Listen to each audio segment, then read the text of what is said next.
Okay, so welcome one and all to Seminar 3, Day 2, where we're going to do lots of wonderful, new, and exciting things.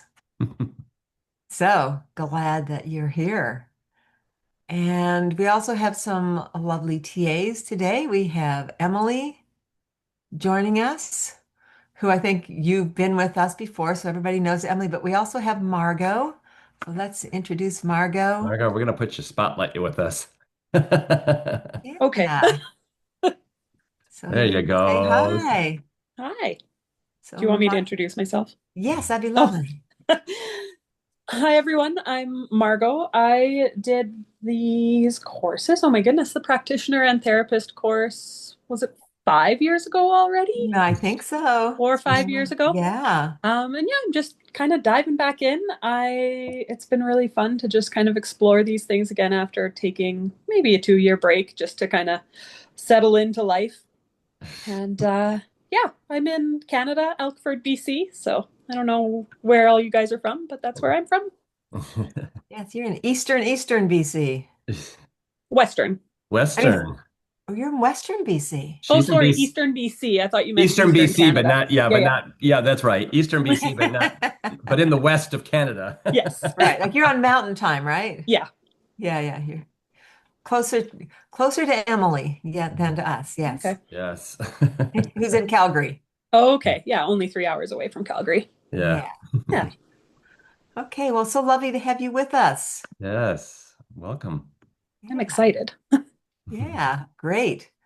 Okay, so John, what's up for today? What's up for today? Today we're going to start. Well, we did one of the organ massages already. We did the kidneys a while back, but we're going to do the liver one today. And this is a great one because this one everybody needs.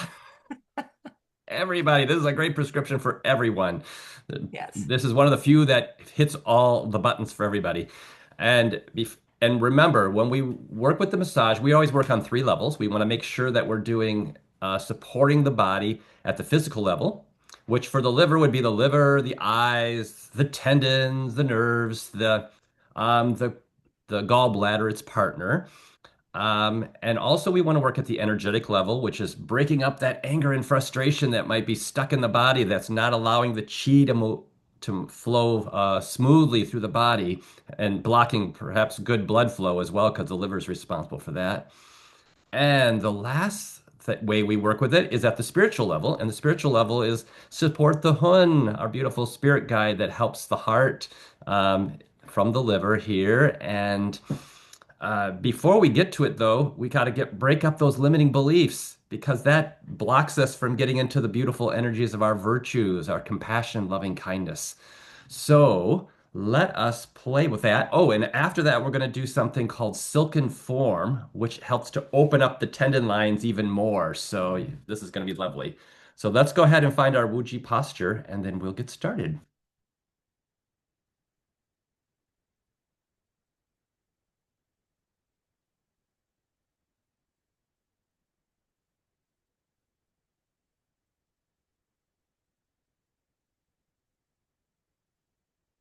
Okay. Taking a moment to feel those feet on the floor. Get a sense of rooting yourself down into the earth. Energetic roots just going down, down, down, deep into the floor. Connecting with the vitality of the earth. And get a sense of that earth energy rising up through you via those roots, flowing up and helping to support the alignment in the body. As the knees bend, get flexible, slight outward like you're riding a small horse, up through the thighs to the pelvis. Get a sense of a grounding cord dropping down from your tailbone into the earth. Let a firmness come to the perineum, the anal sphincter close so that you have a container to fill with qi, the lower danchen. And And breathe as we get a sense of the spine elongating and the divine gently pulling you up to help support that connection with with Father Sky and the beautiful energies, the heavenly bodies, the planets, the sun, moon, the stars, being grounded in the earth and reaching for the sky like a beautiful tree. Get a sense of the shoulders relaxing, the elbows getting heavy, the arms relaxing up the sides, palms open, little space in the armpits, slight tuck of the chin to help that elongate that upper spine. Let the eyes soften, ears close as you bring your awareness inward, tongue on the upper palate, breathing in and out through the nose, checking in, getting a sense of that beautiful downward force from the divine, that upward force from the earth, moving through you with ease, or at least invite it to move through with ease. We can notice how that is at the end and see if it's different. It's more open. And then bring your focus to your palms and let's begin with pulling down the heavens. Let's gather earth, nature, sky. Let's begin to wash away any stress and tension from the front of the body with a little extra focus on the liver. And again, flowing down the back, all the way down into the earth and right, gathering this energy and flowing right through the top of the head and helping the eyes, helping all the tendons, flushing out any problems with the liver, the gallbladder, the nerves, all the way down through the feet and down into the earth. And just for a moment, bring your hands up in prayer position, or if you'd like, you can rest them on your heart. And let's set our intention for the day. What would best honor you today? What would support your highest good? What would bring in more energy to support your healing, your learning, your growth? And just breathe. It could be the same intention each day, or perhaps it's something subtly different or quite different.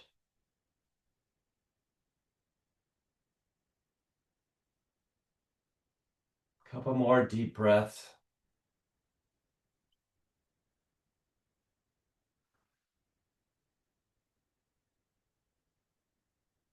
Good. And then slowly bring your hands down to your liver. Now you're going to we want to do it correct on our own body. So I'm going to do it correct on my body, so it's on the right side. So put it right here on the right side of the abdomen. I'm going to do it on the right side of my abdomen. Otherwise I get confused trying to teach this. And let's begin to open up the flow here. We're going to rub here and we're going to send in healing light into your liver as you rub some circles. Start to warm this area up. And then exhale through the mouth any toxicity that's ready to be released. Let's do that again. Inhale, more healing light. Exhale any toxicity through the mouth. And let's rub the other way. Inhale. Exhale through the mouth. Inhale. Exhale through the mouth. And pause. And now let's do something called point respirations. So we're going to work with sound and color. The color is very healing, very supportive. That's going to be green, like the freshness of springtime. That's why this one's really nice to do now. We moved past Chinese New Year, which is in the Chinese calendar is spring. So we really want to help the liver. So like a lovely green color to support that and get a sense of what shade of green works best for you. And the sound we're going to work with is guo. It's the prescription sound. It's G-U-O. Guo. It's going to create a resonance in the liver to break up tension. So we're going to do both at the same time. So let's breathe in, bring your hands away, and imagine the circle you created here is filled with that green color. Then we're going to press it in with our guo sound. Guo. Inhale, make another green bubble. Press it in with our sound. Guo. Finding the right tone so you can feel a little bit of shaking there to break up the tension. Guo. Inhale. Guo.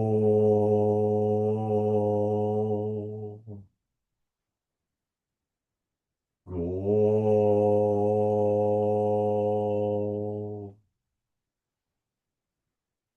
Guo.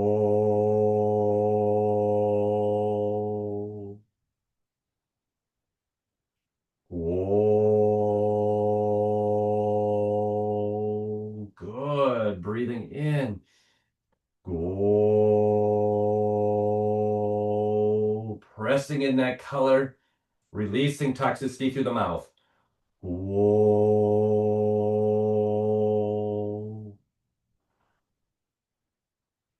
Guo.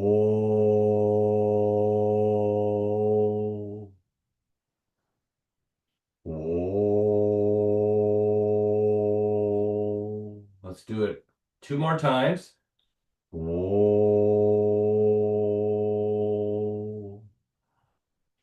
Whoa.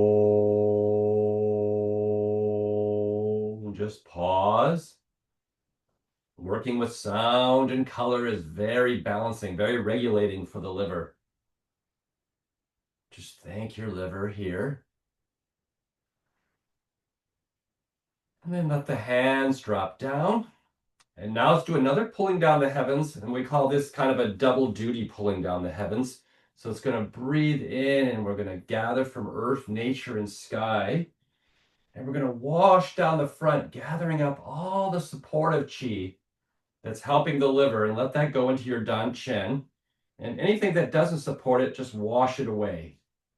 Inhale, earth, nature, sky. Get a little wash down the back, gathering all the supportive chi into the Dan Chen, washing we unsupported into the earth. One more time. Here we go. Inhale. Right through the crown of the head, down through the center of the body, gathering all that supportive chi and washing away unsupportive chi down into the earth. And then back so the hands are going to come together. And we're going to do a little bit of reverse breathing, which means we're going to suck in the belly. So breathe in. We're going to push the hands away and suck in your belly. Now exhale through the mouth and relax the belly. Good. Inhale. Suck in the belly. Exhale, relax it.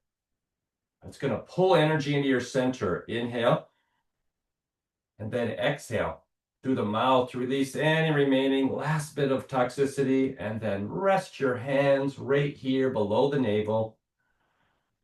Pause and breathe and thank the physical energy of the liver and the whole system of the liver, the whole wood element.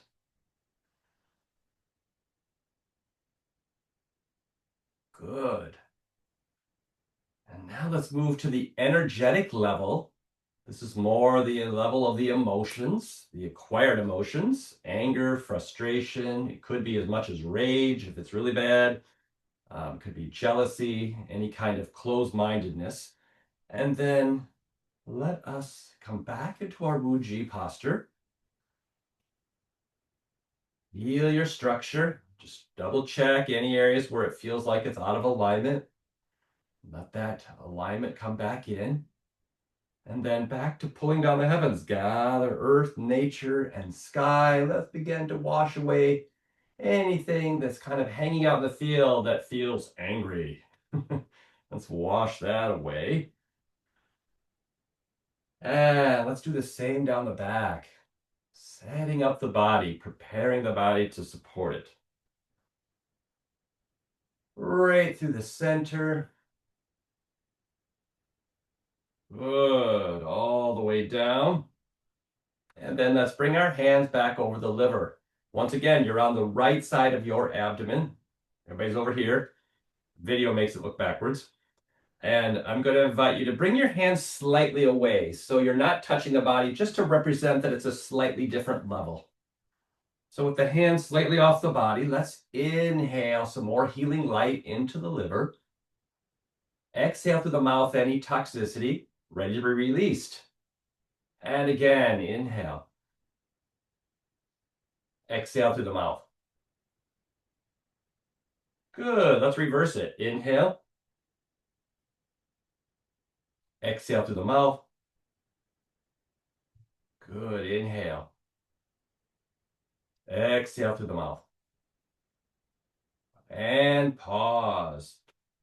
So now we're going to do what we call our point respirations, our color and sound. So just notice if the shade sometimes changes color, maybe the sound is a little less. Well, for one thing, we're going to do it as a whisper. We're not going to do it as audible. It's still out loud, but it's not. It's more of a whisper level that kind of works at that energetic level. So like a soft wind. So breathe in. Let's create our green bubble. Press it in with a soft guo sound. Inhale.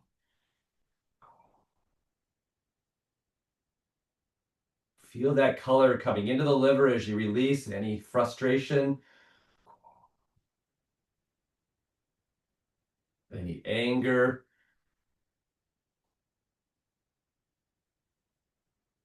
any jealousy.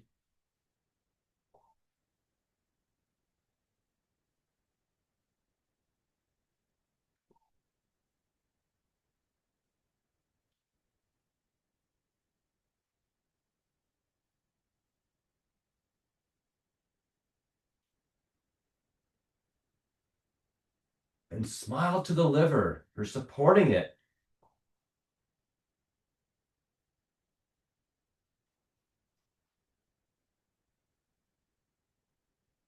Again, couple more.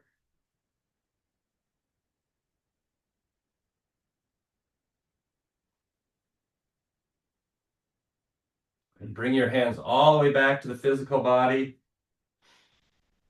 Just kind of connecting with that first level, that physical level, and just have a moment of gratitude for the liver.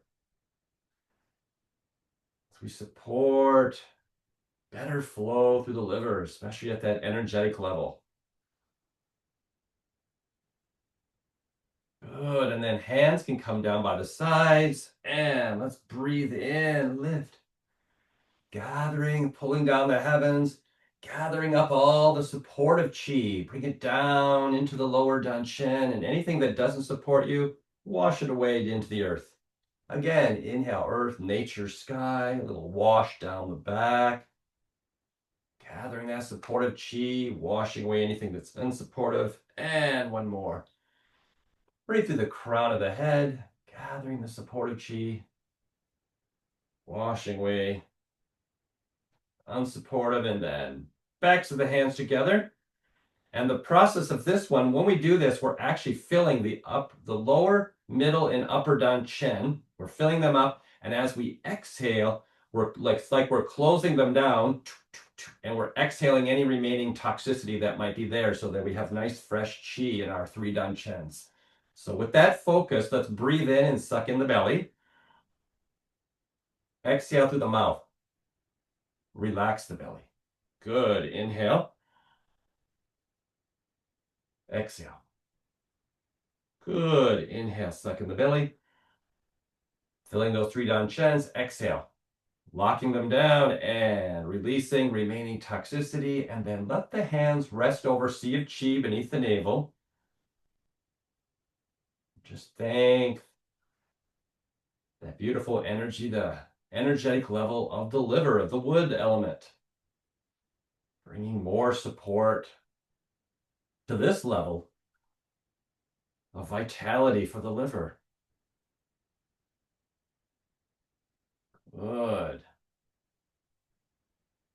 And then hands back to the side. And now it's time to work at that spiritual level. Spiritual level is the Hun. It's the beautiful energies of loving kindness and compassion.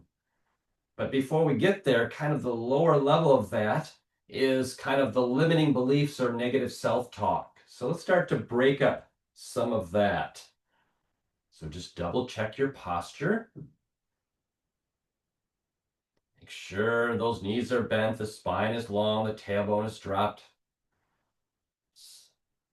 Breathing in and out through the nose for a moment. Feeling that nice upward structure like a tree. Feel that connection with earth and sky. And again, breathing in, pulling down the heavens, gathering from our three sources. And let's begin the process of setting it up. Let's wash away anything that's ready to be released yet, all the way down into the earth, starting at the front, moving down the back of the body, all the way into the earth. And a third time, right through the crown of the head, down through the center of the body. All right, time to bring our hands over the liver. So physically we touched, energetically we went slightly away. Spiritually, let's go a little bit further just to get a sense. So our compressions will be much smaller.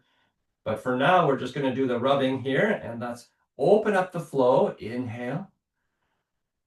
Healing light coming in. Exhale through the mouth. Inhale. Exhale through the mouth. Good. Reverse it. Inhale. Exhale through the mouth. And again.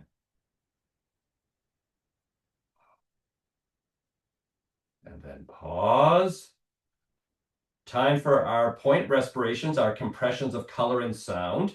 Now, because this is the third time, you might notice you don't need as much color, or the sound is not as much. Just get a sense of how it can change as we work our way through these levels. And sometimes the color can change. Maybe it's a green with a white swirl or something, or a different shade of green. So just be aware of that as well. So the sound is made internally. We don't make an audible sound at all, because that works more at that breaking up those limiting beliefs and negative self-talk. So let's breathe in and create the bubble of the color that works for you. Press it in with the sound in your mind. Glow sound.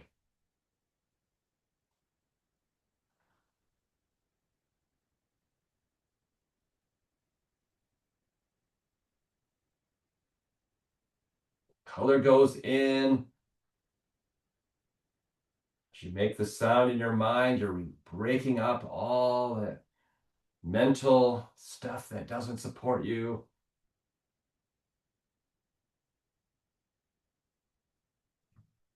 And notice how powerful it is at this level.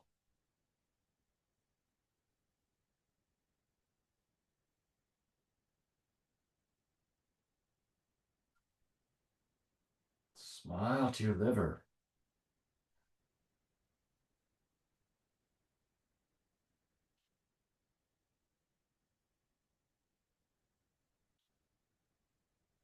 Let's do that one more time. And then bring your hands slowly all the way back to connect those other two levels. Bring it back all the way to the physical body. Have a moment of pause.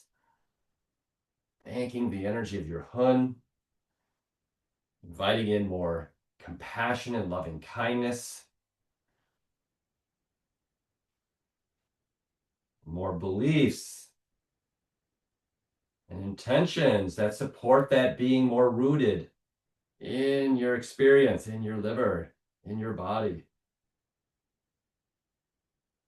Good. Let's do our pulling down the heavens again, our double duty one. So let's breathe in, gather earth, nature, and sky. Let's gather all the supportive chi into the danchen, and anything that's not supportive down into the earth. Do that again. Supportive into the danchen, unsupportive into the earth. And one more time, right through the center of the body, all the way down. And then backs of the hands. Let's do our 3 Dan chens. Lower, middle, upper. Let's breathe in, suck in the belly. Exhale through the mouth, relax it. Good. Fill the upper, middle, and lower Dan chen. Exhale and imagine them closing and releasing. And one more. Exhale. Good. Hands at the navel or just below. And thank the energy of the spiritual body. In fact, let's thank all 3 levels now that we've completed the full round. True healing, helping the physical, energetic, and spiritual bodies. All right, and then let your hands come back to your side. We're going to do a little bit more of that reverse breathing as we move into our silken form. Now, the silken form is called silk reeling in Chinese medicine. So it's a series of spiraling movements to open up the tendon lines, because the tendon lines are the transformation lines for qi. So qi actually moves along those throughout the body. And they're very dense, so we got to make sure that we keep them supple so that the qi moves a little bit easier. So to do that, we're going to use more reverse breathing. So let's do a little practice with that.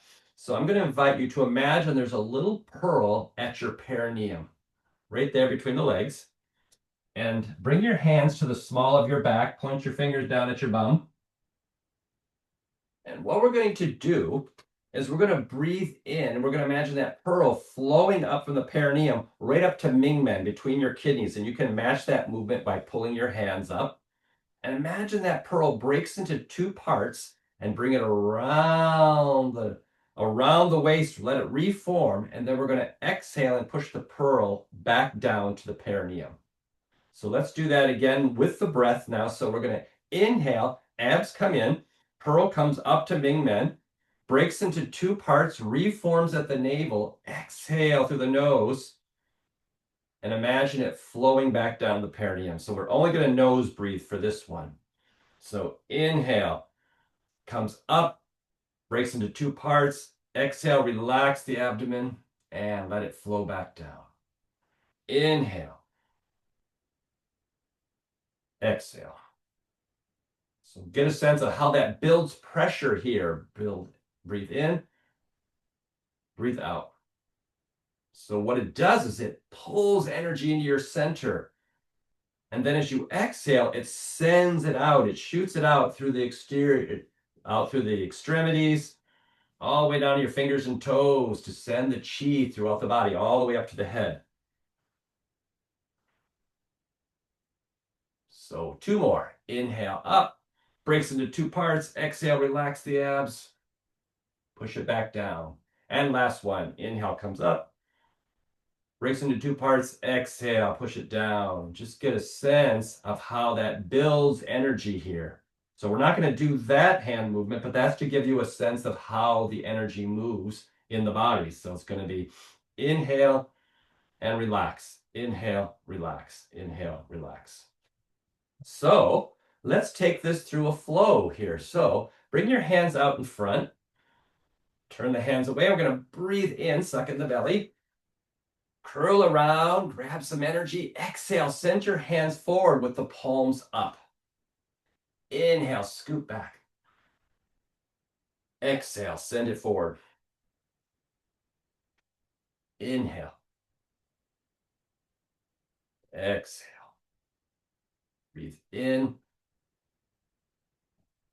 Breathe out. And now make sure as you're breathing in, abs come in. And then relax them.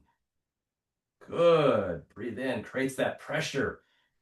Exhale, sends it out through the fingers so we can send each other some qi. Here you go. Have some qi. Inhale. Exhale. But make sure it's nice qi, so smile.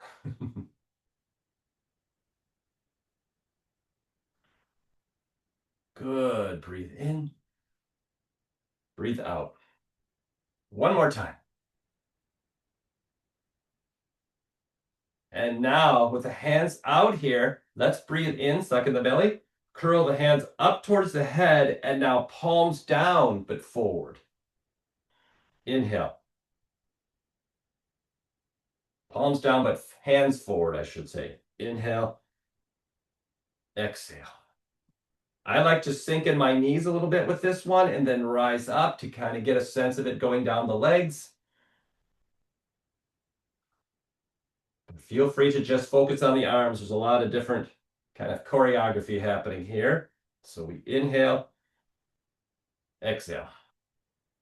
See how if you can make it a nice flow, it's not a herky-jerky movement. You want to see if you can really let it just kind of flow through to keep those tendons supple. Keep that chi flowing. One more. Good. And now let's start to curl back. Inhale, palms up and out to the side. Scoop back. Inhale. Exhale.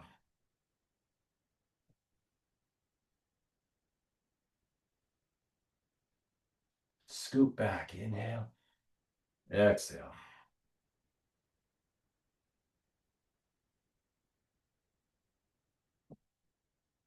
Exhale. Breathe in. Relax. Inhale. See if you can get a sense of the chi moving out into your hands. Last one. Here we go.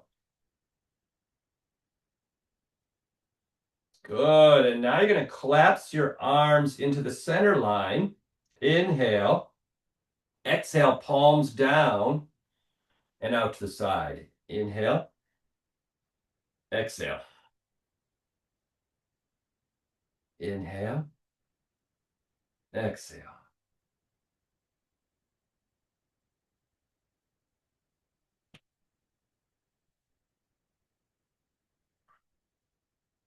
Good. Scooping in, sending it out.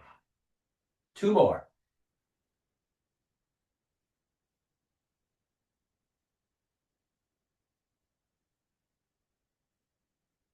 Float your arms above your head. Scoop back behind you. Inhale. And now let's fly like Superman here. Inhale.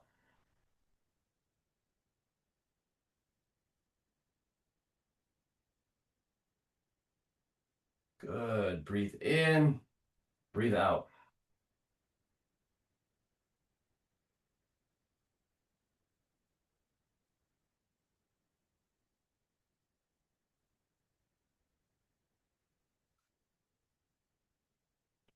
Let the chi support the movement so your arms don't get as tired. You want to use the tendons, not the muscles. Takes a while to kind of get that. Inhale, exhale. Last one. Here we go. Inhale, exhale. And now let the hands drop down. Big circle here. Palms back behind you as we go up. Inhale. Exhale. Inhale. Abs come in. Exhale. Send that chi out and above you.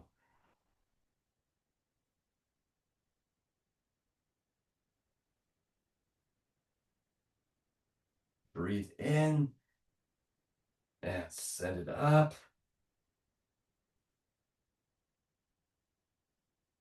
Good. One more time.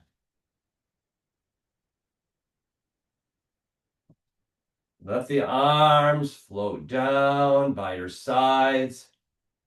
Let's breathe in, scoop back.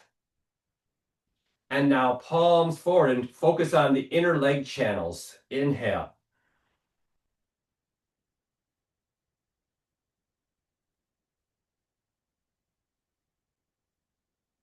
Good. So we're focusing basically where the liver channel is located. It goes all the way down to your big toes. So we're inhale, exhale. Keep breathing with the nose. Tongue on the upper palate.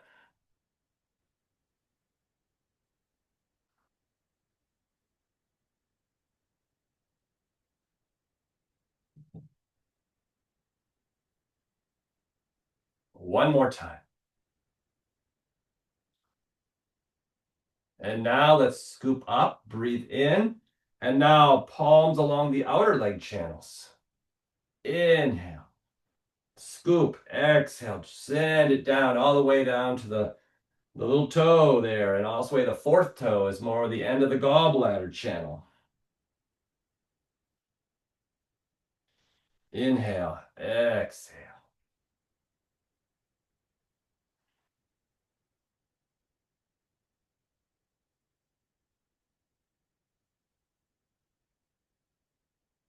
Two more.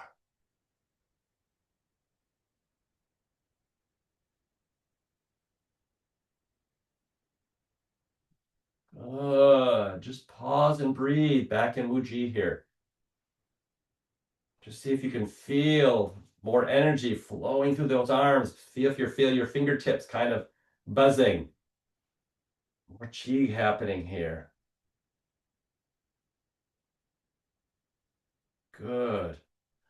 Let's bring our feet closer together. Bring your hands to your navel. And let's run the microcosmic orbit. Let's go up the back, down the front, through that fire cycle. With your awareness, up the back on the inhale, down the front on the exhale.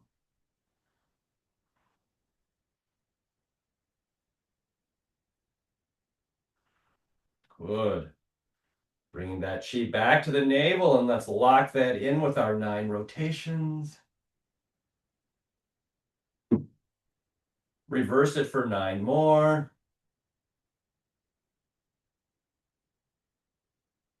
Rub the hands, generate some heat. Up them over the glasses, over the eyes.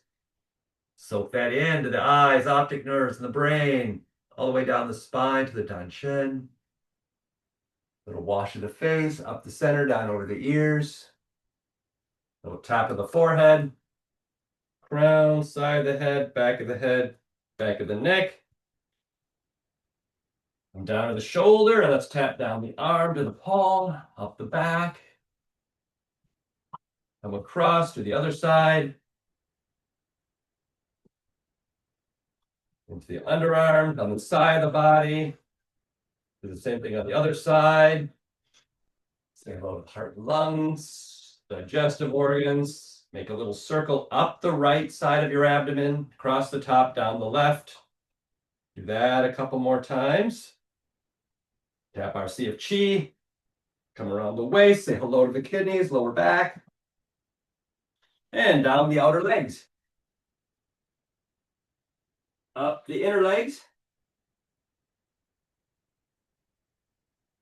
Up right here at leg gates. Stimulate our sea of chi again. All right, another moment in Wuji. Just feel that tapping, how that's stimulated even more chi. Great. Let's take this beautiful energy and have a wonderful day, everyone. Thank you, thank you.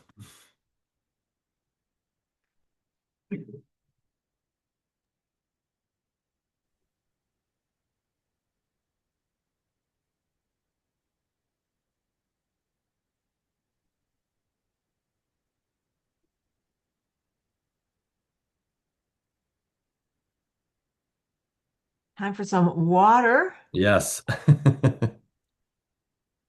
Moving a lot of chi.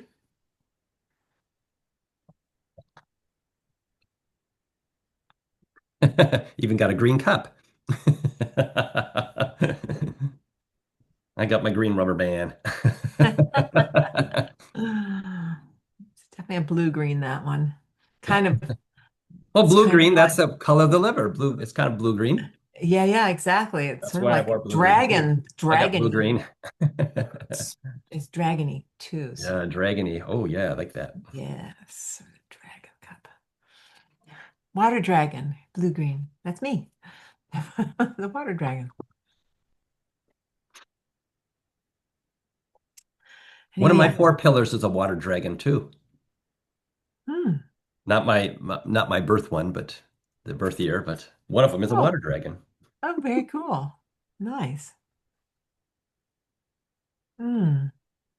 What are 4 pillars? 4 pillars are part of Chinese astrology. They're Yeah. based on the hour you were born, the day you were born, the month you were born, and the year you were born. Yeah. Yeah. And they all represent different things, and Yeah. it's really fun to get a Hours. reading on that. Yeah. Hours, days, months, and year. Yeah, and I can't remember all of them. I'm like, I think, Day master. There's a yeah, I'm a metal hour rabbit, master, but I think a it's an water hour. dragon. I got two dragons in my chart. I got a Ah, double dragon. And then yeah. I'm a wood snake because last year was the wood snake year. So every Yeah. 60 years it repeats. So that tells you how old I am. Hmm. You won't get it again till you're I 120. won't get it again until I'm 120. Not planning on that. Really? Unless I have energy like this. Yeah, unless you're still feeling great. Yeah. Yeah.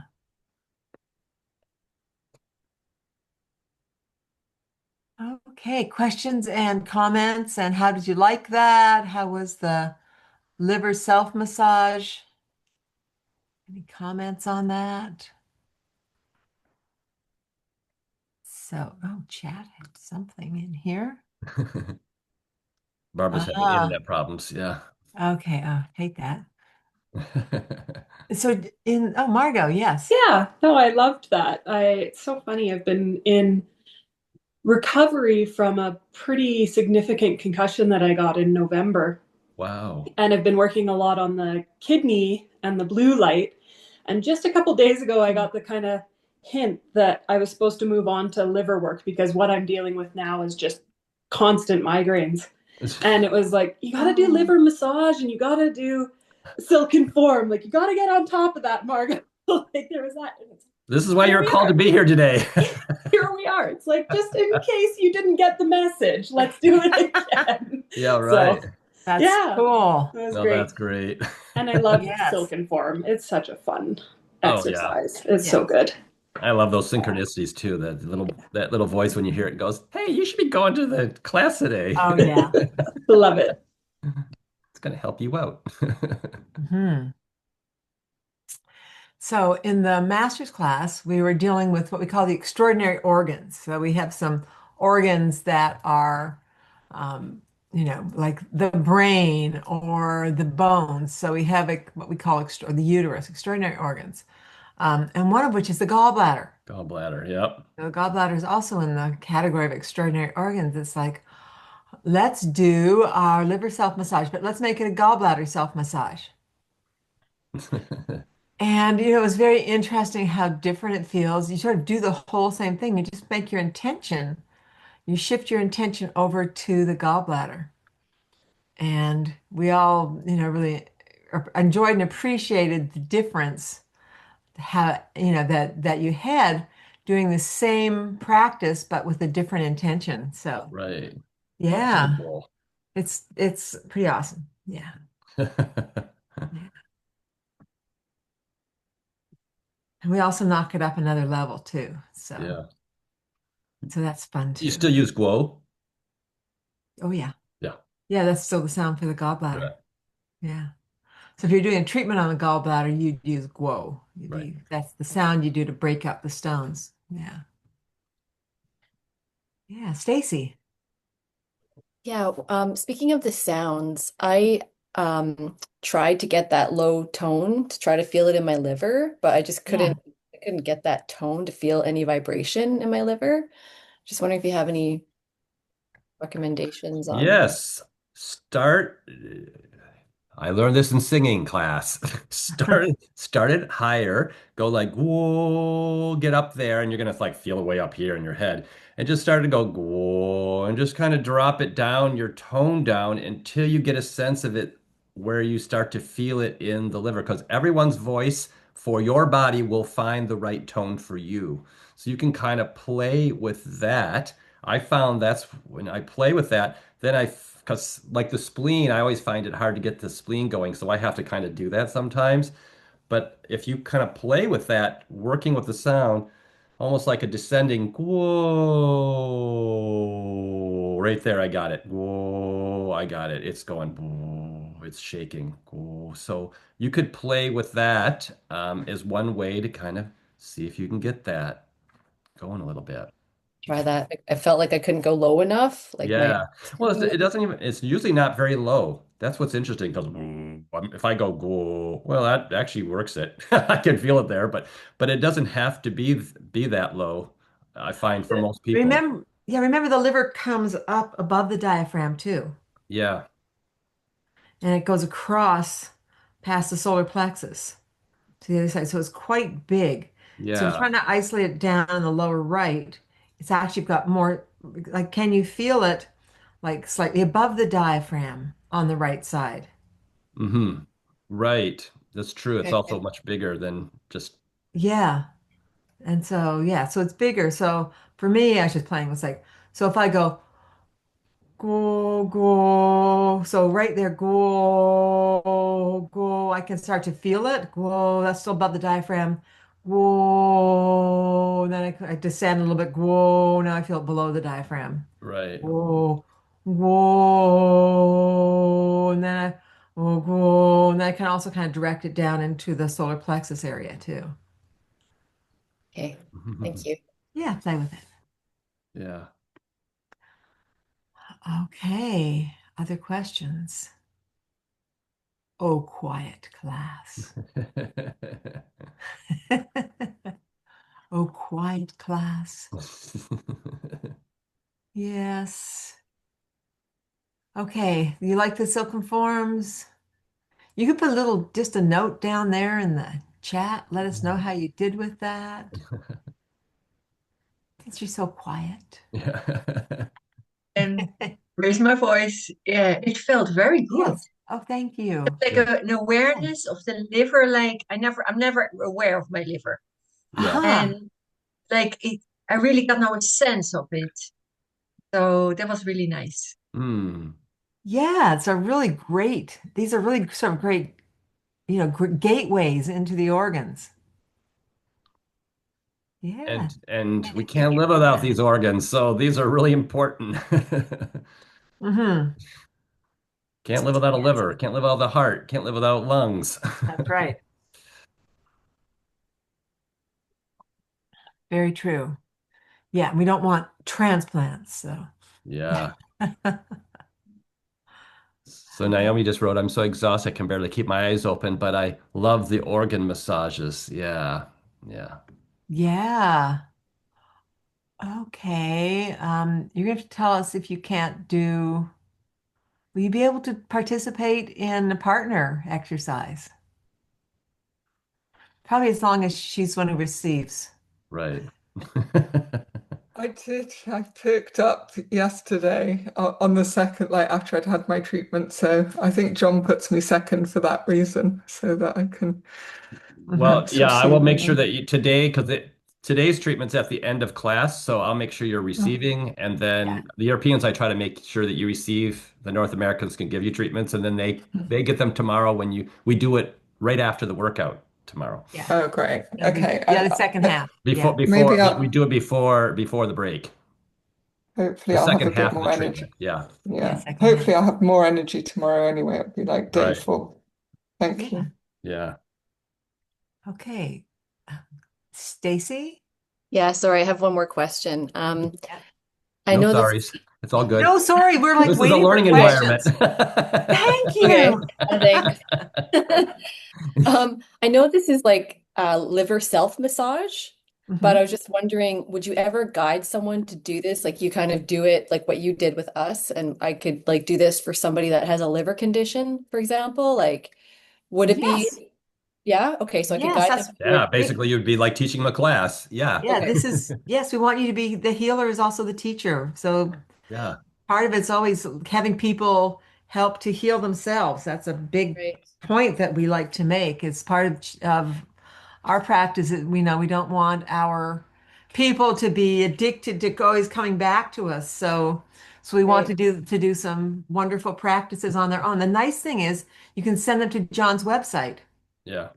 Okay, and you can say, and here's a link, and we want you to practice this. Yeah, if you teach them it, and then if they have any questions, you Mhm. can always watch that video, but or they can just contact you or whatever feels best for you. But that's a resource for you to use. Yeah, he great. has Okay, all the organs he has Yep, as organ it's all self-massage. separated out. organ massages, it's a whole separate category. So Okay. Yeah, that's great. So someone that has like a very serious liver condition, Yes. if I'm meeting with them for the first time and I say, "Hey, this is something I want to do with you," like would this be a good place to start or should I back it up and start somewhere else? After you do a session on them? I could do a session first and then I'm just trying Yes. to think about how to, okay, do a session on them first and then do the liver Yes. massage. Okay. Yes. The slippery self massage is lovely because it's moving the chi, and we really is balance between color and sound. But if you know that their liver's in bad shape, then you can do the sound and the color, but probably on the higher two levels, it's just going to be color. We do want to do some detox, but initially, and you really want people to, and everybody here too, that you want to pay attention really a lot. And John was saying this, pay attention to what it wants. Does it want more sound?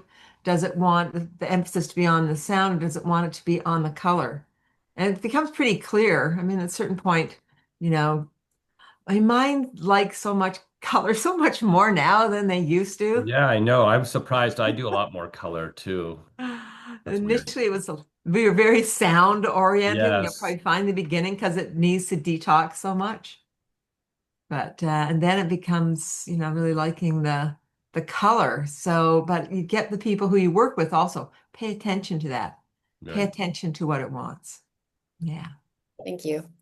Okay. Yeah, And and by the way, I Barbara, teach it all the time, particularly I have a cancer class that I teach on Tuesday nights, and I teach that quite often to them because they love it because no matter yeah, what type of cancer, liver's involved, liver's 100%. involved always, The blood's got to flow through there and be filtered. So, and the chi, the blood and and chi. chi, of course, yeah, Yeah, and it's in the charge smooth of flow of that. chi, yeah, The smooth flow of blood and chi. Yeah, that's the liver. And boy, cancer doesn't have that. yeah, So that's wonderful.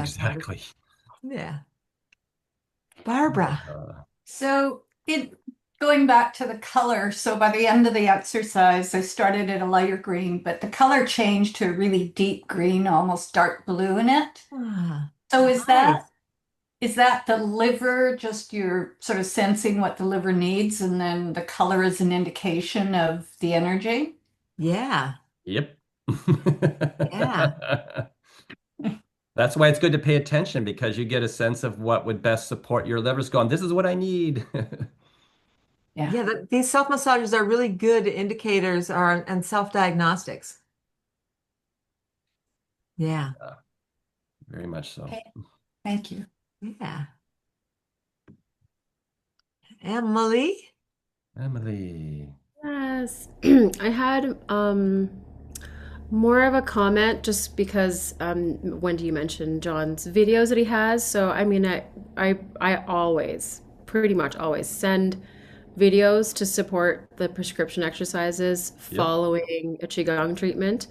And John, your videos are, people love them. I had feedback from one of my clients saying that she followed along with the video and then she shared it with her mom, and her mom is doing the videos too. So, It's made with love. I really put it out there with the yeah, idea of really it's meant to be Yeah. shared, this information. So it's appreciated because yeah, yes, people need that guidance, you know, right. They do. this is how you do it, and it's easy for them to follow along. So Yeah. they're great tools to use. So thank you for making those, John. Oh, yeah. And I Yeah. keep adding new things. The Silken form's on there too. You can play with that. And if you can't find anything, because there's a lot of videos now, just email me and I'll give you the links, everybody, whatever ones you want. In fact, I can throw the liver massage and the Silken form. I'll put it on your rough cut today. When I send out the rough cut, I'll send those links. So if you want to look at them, great. Yeah. Oh, yeah.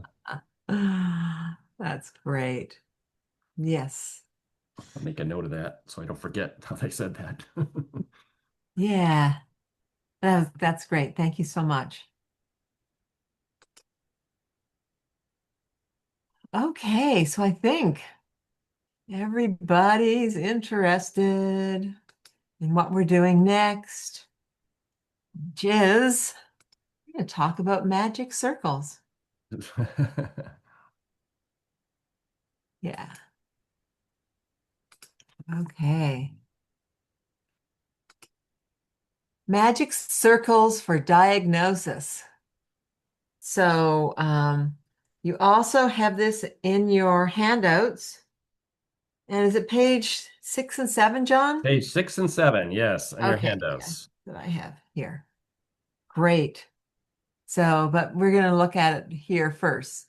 Magic circle diagnosis. All of the ancient magical circle patterns used in Taoist mysticism utilize the hidden powers of 3 secret energetic circles.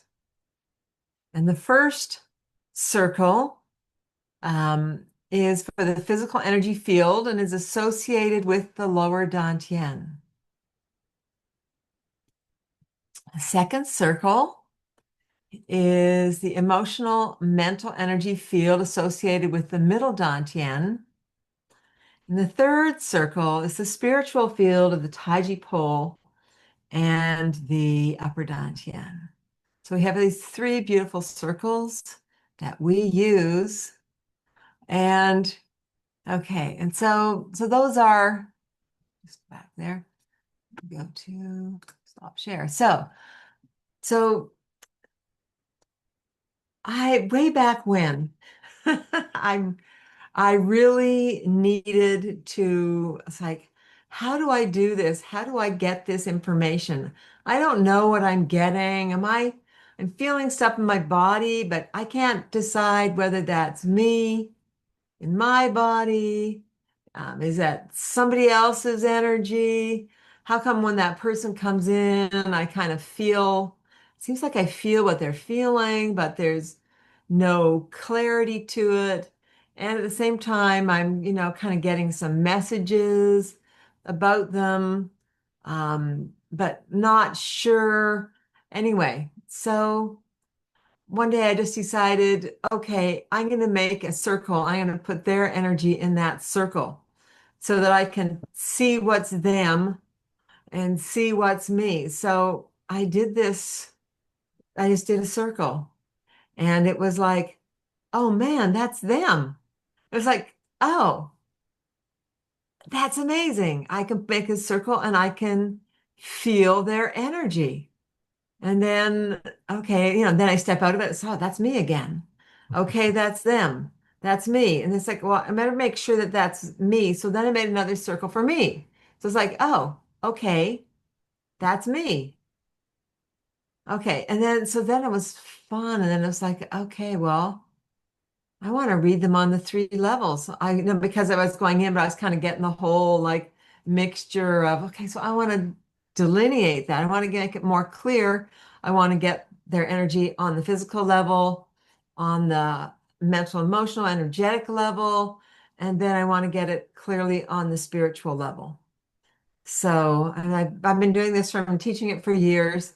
And the great thing is that everyone can do this. Everyone can do this. Everyone can feel this. And all of a sudden, you're getting to read their field. And when you step in that it's not you. You've asked for the other person's energy. I do this so much all the time. If I'm doing a house clearing and I'm reading a ghost or an entity, I make my circle to read the ghost, So you can ask for whatever you want to read to go into that circle. How's my plant feeling? You can draw a circle and step in and see how your plant's doing, or your dog or your cat. It's a magic circle where you connect to the other side and it's and you can just ask to have this brought in for you to further your experience. I never thought of doing that with my plants, Wendy. I don't know why. Yeah, you can do it with I had a anything. plant that was kind of on the way out, and I was like trying to nurse it and stuff, and I was, talking to it and doing all that stuff, but I didn't even think about drawing a circle. Wow, that's so Yeah, cool. Yeah, I should do that. yeah. Do you need more water? Yeah, right. Yeah, so it's kind of a channeling, but it's not channeling higher guides. It's just Right. but it's also because we do this through a connection to the divine. So we're going to do this together, but we create that energy ball like yesterday. So we're going to the divine, we're going to the Wu Ji to connect. We're not doing any lower connections. We make sure that we're bringing in a high source. So we go in and get the energy ball. That's the high source. And we bring that in and we put that and we have it, we've invoked it exactly what we want. That's why yesterday we did energy balls. And today, we are going to the next really cool thing you can do with an energy ball. So we're going to invoke it. You feel the energy ball. You want this to be able to do, when you're doing this, you want it to be able to read whatever's energy, whatever level. So this is what the ball is.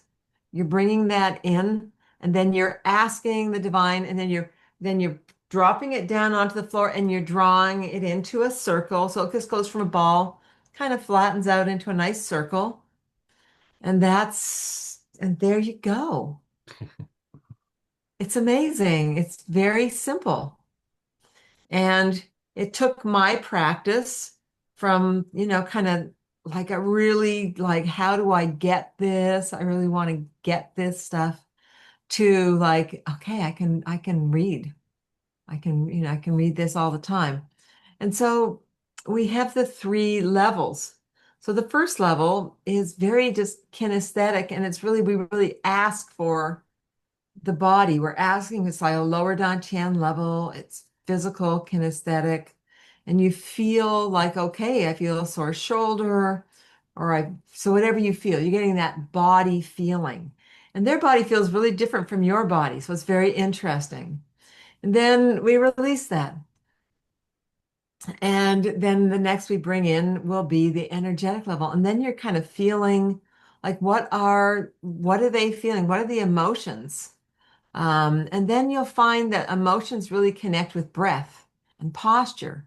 And you probably find a specific posture that, maybe a bent forward, kind of sadness in the chest, all different postures. Like I especially find it's really interesting dealing with ghosts where, it's like, it's like there's someone like ghost. And then others are like, oh, like practically in a weepy puddle. Um, so it's very, very interesting, these postures and then the emotions that go along with that. And right beside that is the negative belief. So in our energy field extends out to the spiritual field. The spiritual field cannot hold a negative belief.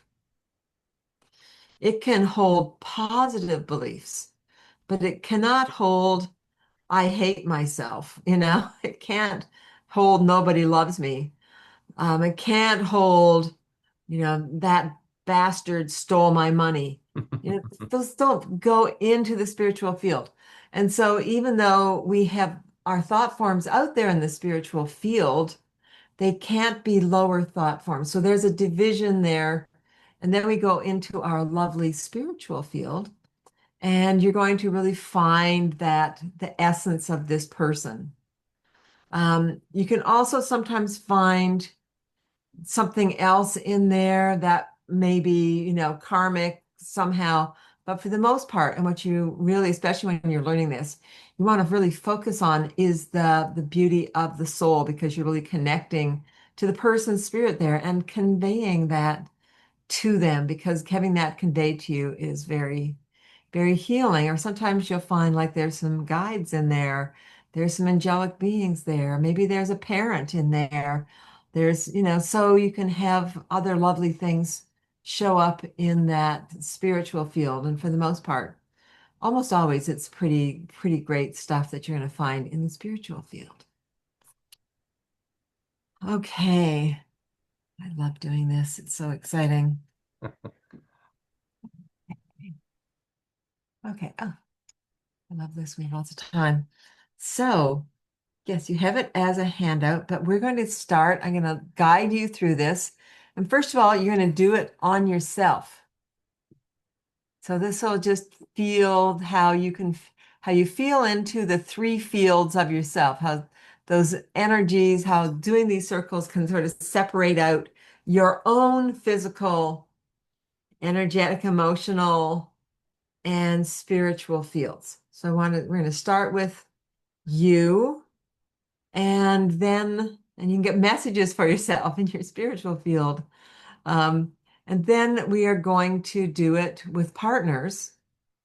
And with the partners, I guess I'll demo this too. So, and then there's how we communicate what we're finding. So that's a big part too, before we do it with someone else. So, okay, guess I can just start and demo.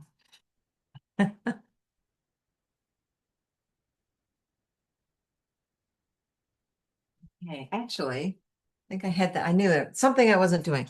Okay, we're just going to go over this once in the share here. Method, we start with our 1 through 10 and our 3 invocations.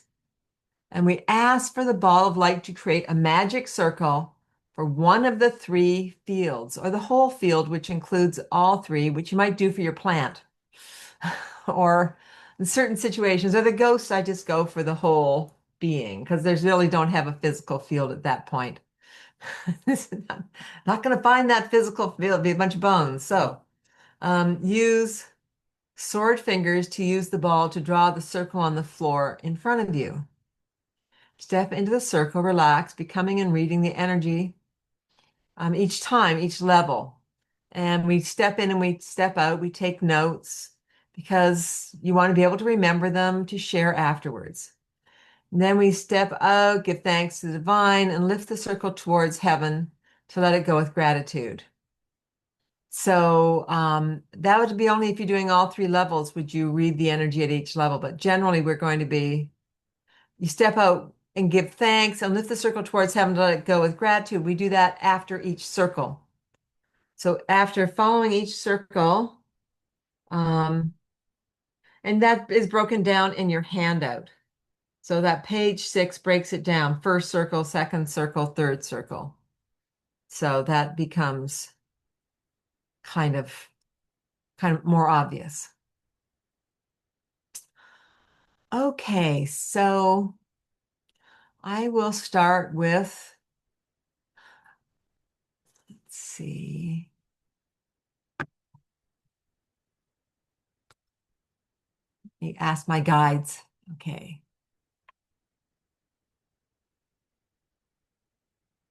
Okay.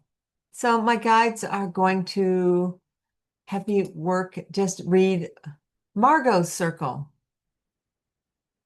So here I'm going to be giving a session to Margot. I was pretending, but so if I'm giving a session to Margot, and maybe I'm going to be seeing her later in the day. So I decided let's connect now. I want to connect and see how she's doing before the session starts.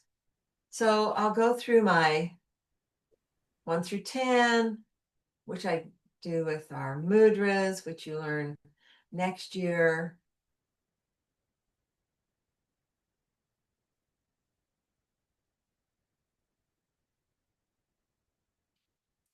And our invocations.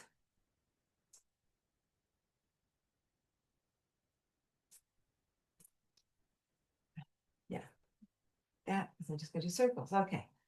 So, and then I'm going to go, here we go. We're going to go to the divine and ask for a circle, and then ask the divine for a beautiful circle of light that I might, it doesn't have to be red. It can just be white light. We're going to ask for this to be able to read Margot's energy for the purpose of helping her in her process of healing.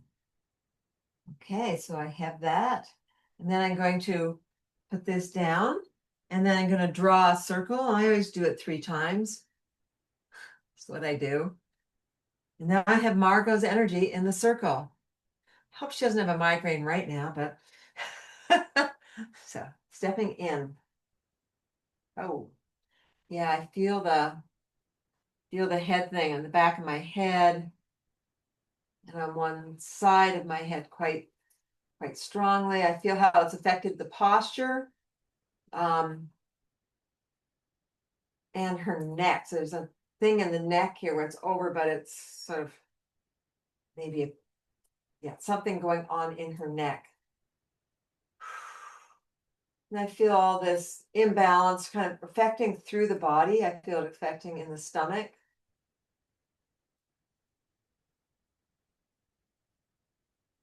And I would go, and so you could get into a lot of detail with that, so I can step out. I'm back into me. Sorry, Margot. That's really, I know it's tough. So anyway, want to acknowledge that. So I would write all that down in preparation for talking with her and let that go. And because it was pretty strong, I'm going to ask Divine for a circle for me. So I'm going to put in my energy in a circle here, just because that was a bit of a doozy she has. And I'm very clearly back into me and feeling really good. So it's also an interesting thing to do at times when you're sick, that you can make that kind of a circle for yourself. I want to see, what do I feel like when I feel good again? And then you can create a I feel good circle. So anyway, so thank you. I'll leave that one there. Okay, so now we're going to ask for a circle for a ball of energy, a magic energy ball for Margot, wanting to be able to read her emotional energy to help, just so that I can help with how she's feeling and to be able to help her at this level, at the emotional level, to understand, which is often like root causes of things that are going on. So we're going to hold that nice, I have always a white ball of light. And then I'm going to drop that down and make my circles to be able to read basically the second field, which is emotional and mental. So let's see.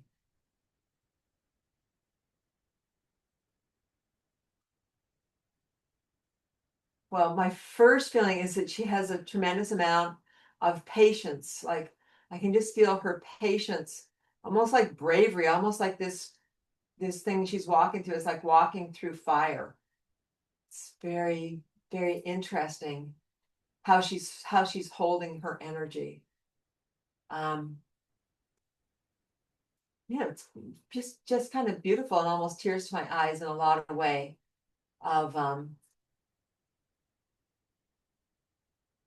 how she's going forward, and in some way is in a kind of a beautiful acceptance of what's happening. So wow, well, I'm happy to go into that after the first one, Margot.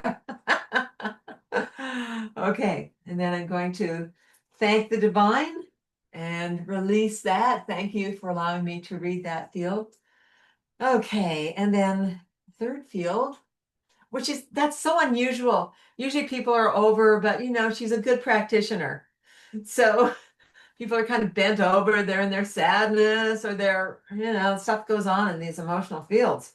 So that was really lovely. Anyway, I'm going to connect to the divine now and ask for a beautiful ball of light to be able to, and I can feel this as I bring it down, to be able to read Margot's spiritual field. So I'm holding that. It's lovely light here. And then I'm just going to drop that down, make my 3 circles. And I'm going to step into her spiritual field. And what I love to see is how connected her emotional mental field is to her spiritual field.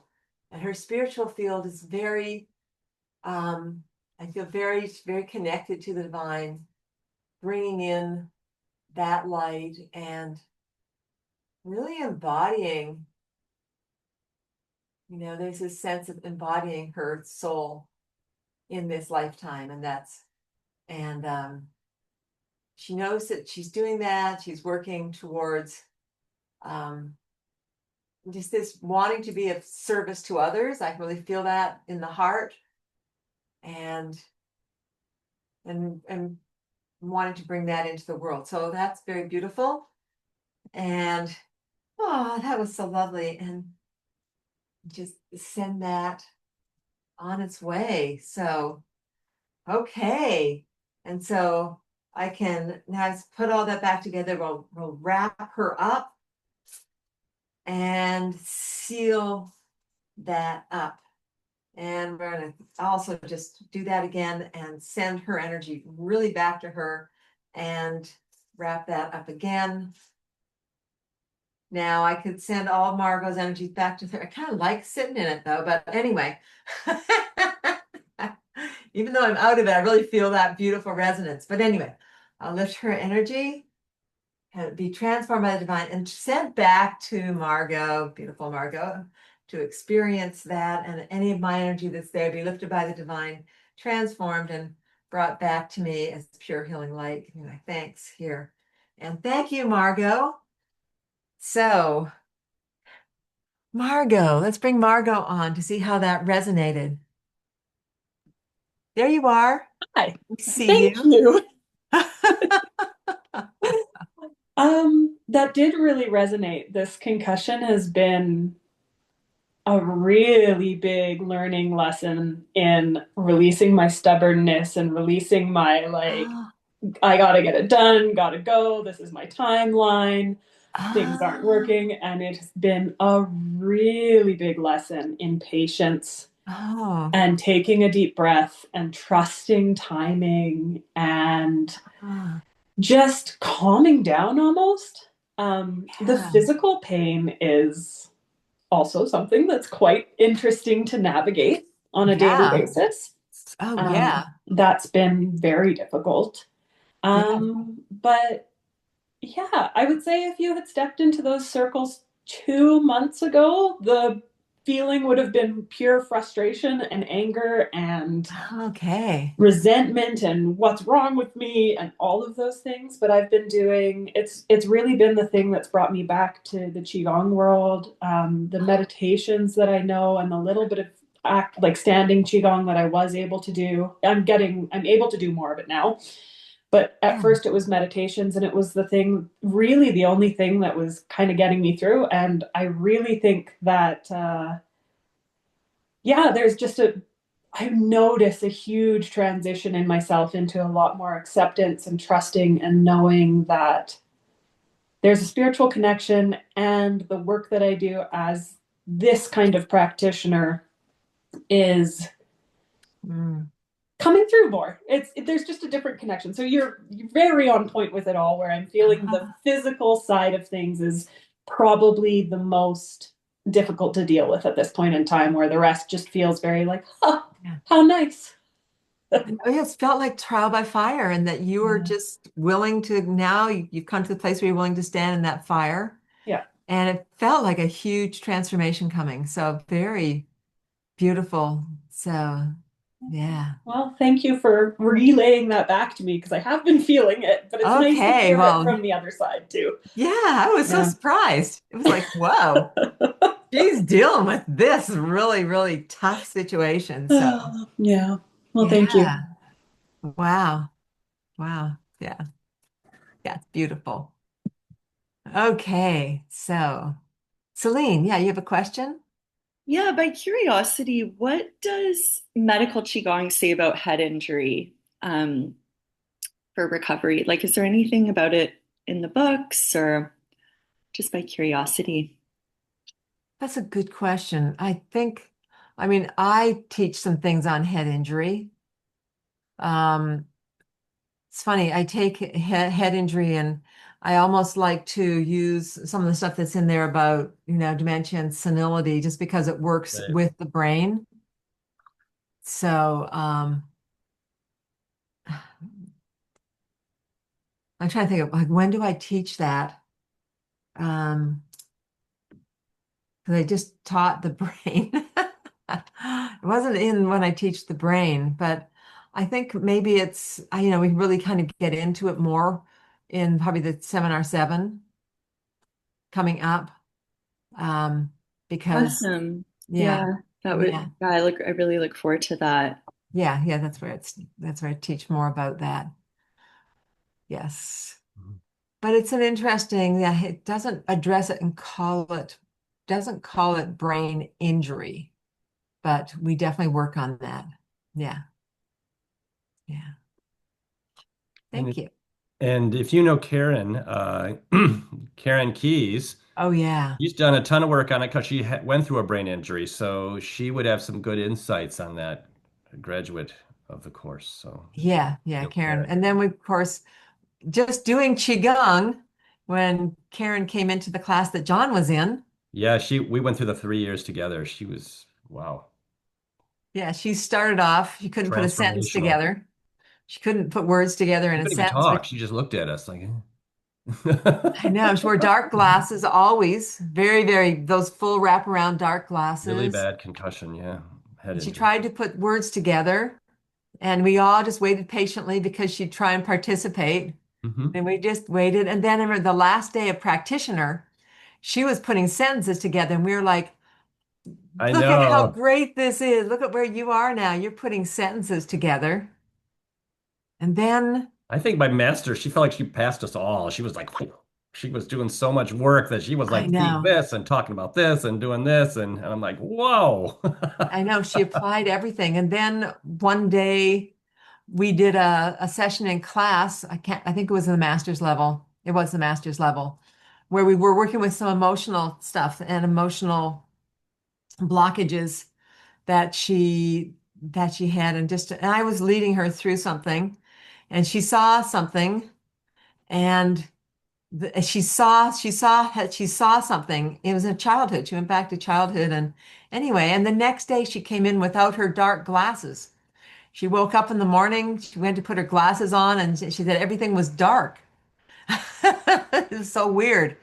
She had to take the glasses off and she had been so used to having to wear these dark glasses. Then she never had to wear them again. I know. So I she know healed so when she much. came in, I think we all kind of were just almost in tears that she had I the know. glasses no longer on, and we were just like, oh my gosh. Yeah. Yeah. Yeah, it's very real. Yeah. Okay. Um, so now we're gonna all get together and do this. I think I'll just put us into doing somebody else's field. I don't think we need to do the whole work on yourself first. Just because I want to have enough time. Okay. But I think we did a good demo. Everybody kind of excited to do this?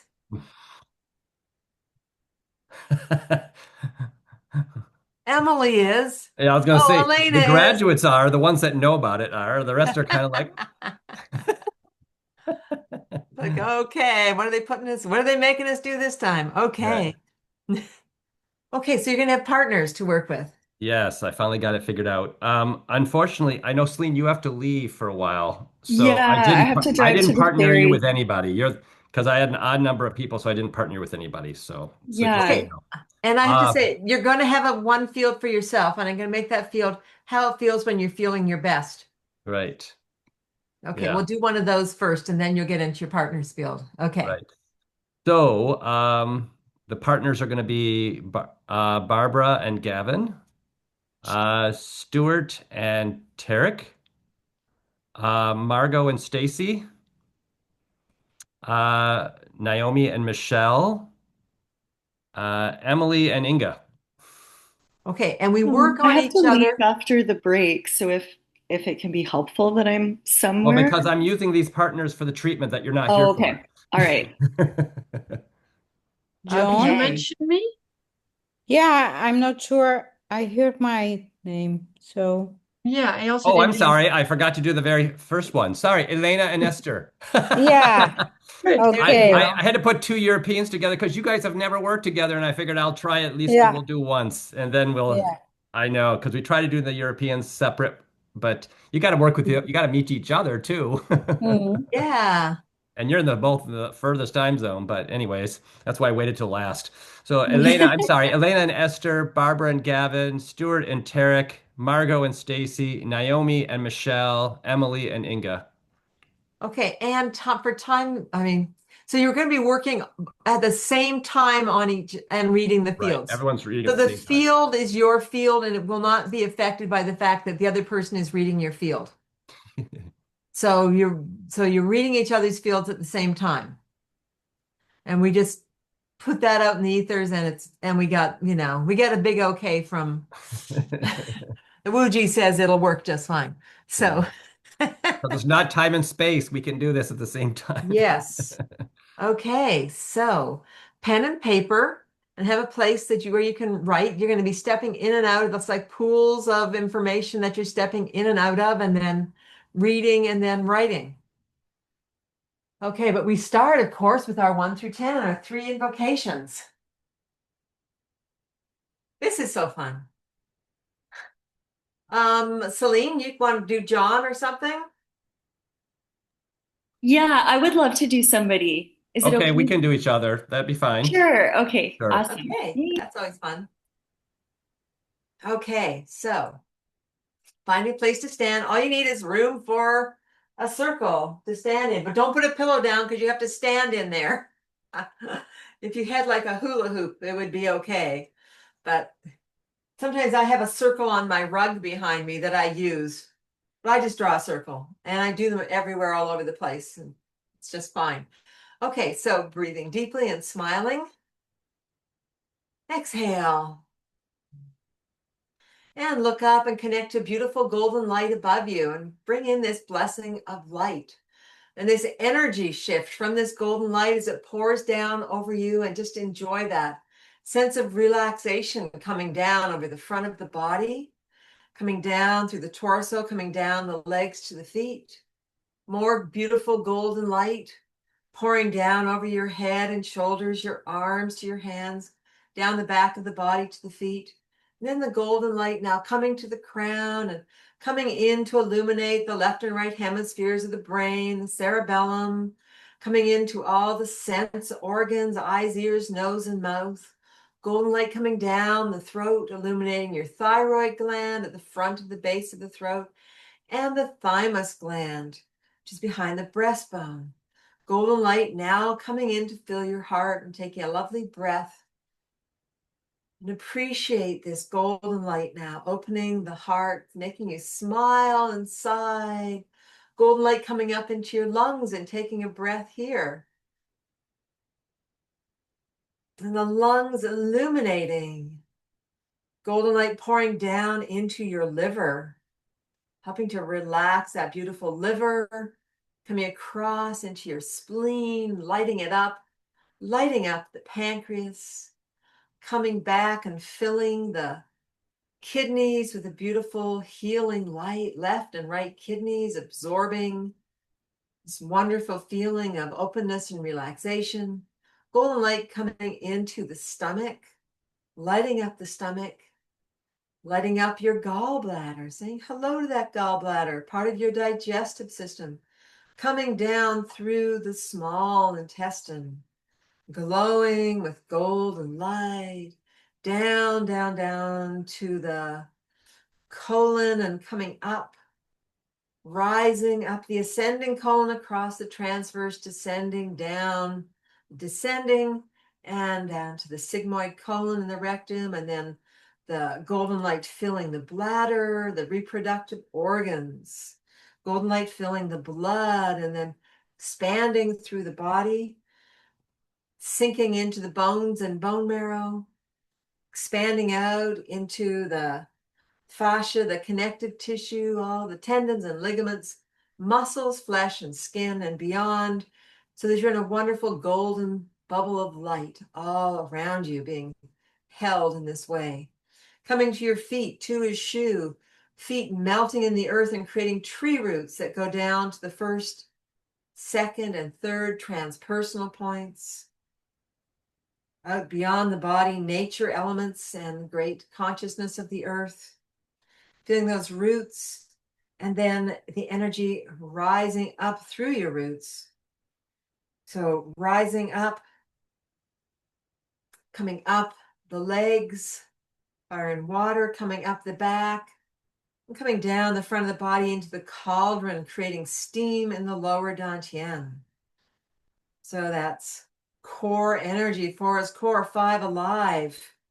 Now that steaming energy moving through the torso, down the arms to the hands, down the legs to the feet, coming up the neck to the head, building up energy, Lots of steam through the body, out through the palms, into the Wei Qi field around you, around your feet, coming up around the ankles and calves, knees and thighs, up around your hips and waist, your chest, coming up around your shoulders and neck and head, being immersed in this beautiful 6 is thick energy.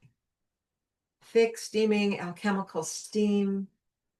And letting yourself have a lovely steam bath here for a moment. Chi steam here. And then coming up to the crown and lifting up to the first heavenly transpersonal point of the higher self and conscience, the second, coming up to the pure lights and virtues, and then the third coming up to this heavenly gateway, this divine energy, and inviting this light now to shine down through the crown, lighting up the upper, middle, and lower dantians as centers of light, which then coalesce to form your Taiji pole in the center of the body. And begin to breathe in. That 7 is heaven, 8 is gate, that heavenly gate, and bringing that down through the Taiji pole and letting that shine out through the body and out into the first, second, and third fields of Wei Qi all around you. Good. And then connecting here for our 3 invocations. Our 9 is shine, feeling your shine, and 10 begin calling upon your guides, guardians, and angels, great beings of light, to be with you, to work with you, to allow you to be a vessel of healing energy, so that the words and what you learn in these magic circles is healing for your partner, and bringing that that in. And second invocation, calling upon the beings of light, your guides, guardians, and angels, to hold the space where you're going to be working here, safe and sacred. And also safe and sacred for you and for your partner. And calling upon guides, guardians, and angels who watch over your partner, and asking that they also be here and allow you to bring forth these messages that will help your partner on their highest path, and that the work we do be of benefit to all beings. Okay, so we're going to connect to Dawn and bring in a beautiful ball of white light. And we're going to ask that this hold the energy of you when you're feeling really wonderful, when your energy is very, very bright and shiny, and when you are feeling really healthy and connected, just really good. This is like you in really good health, and dropping that down. Thank you, divine. And then delineating, sort of activating as you do these 3 circles around it. So make 3 circles. And there it is for you to step into. What does that feel like?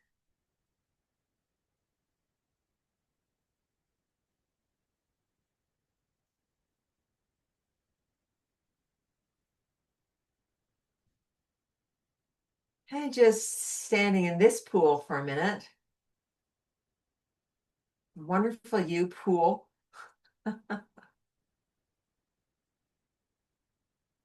Okay. And then stepping out of that, but knowing that that's there. Let's leave that circle there. This is the one that you can step back into when you're a little bit unclear of who you are. Like, let's check between this and that. And so we're going to make the other circle will be beside that circle. So the next 3 circles are going to be for your partner. Okay, so we're going to connect to the divine and ask the divine for a beautiful ball of light,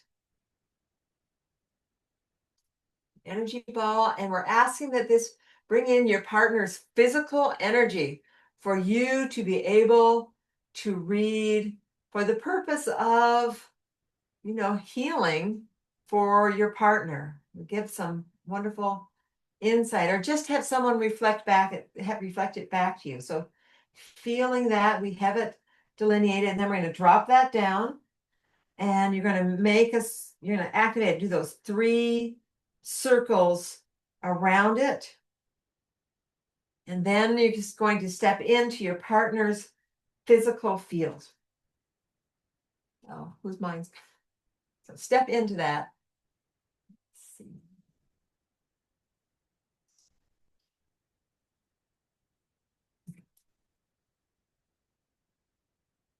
Okay.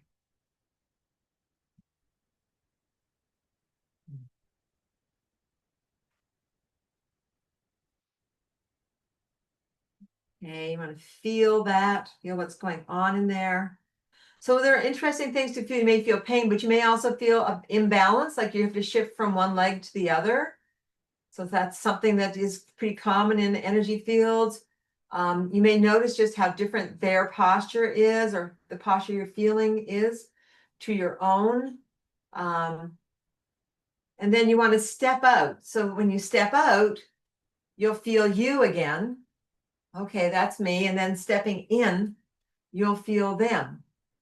And you just kind of notice how posture might change, how the position of your spine, the position of your head, all of those things are. So just really paying attention to this, to the physical aspects.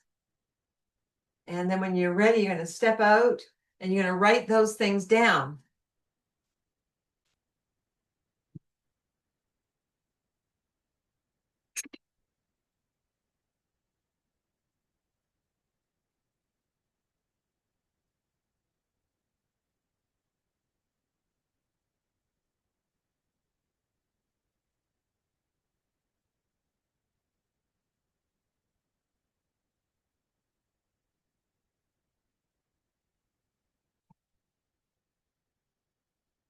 After you've written some things down, you may even step in again and see if you're going to get shown anything else that's important. Anything else?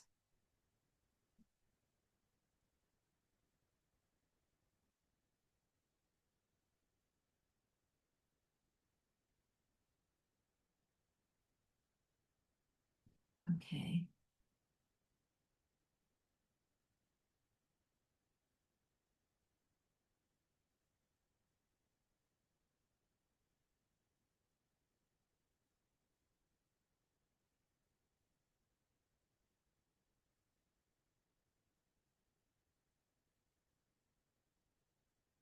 Okay, and you can always step back into that first circle if you feel like you need to.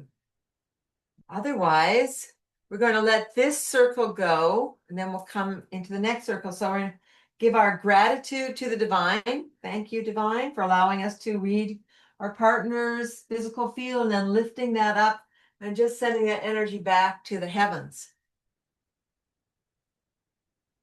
And then we're going to get another nice ball. Whenever you're ready, you can do this. Get another ball of white light. Bring that in. And ask that this now allow you to read your partner's energetic field, mental, emotional field, for the purpose of healing. And so I'm going to drop that down, and where the other one was, and start it up, do our 3 passes around it, make it 3 clockwise circles, and then stepping in. And just notice how different the emotional field is.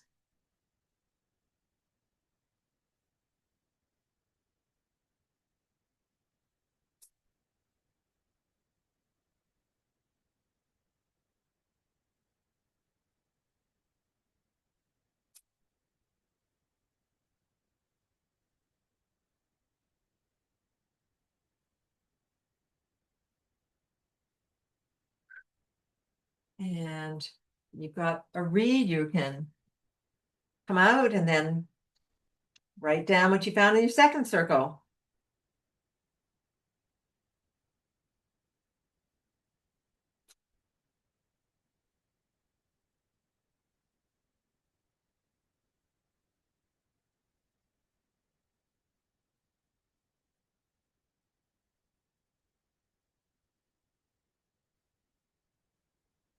You might notice a different kind of a breath in your breath, posture different. And then you also want to go in there and see if there are any words associated with the emotion that you're feeling.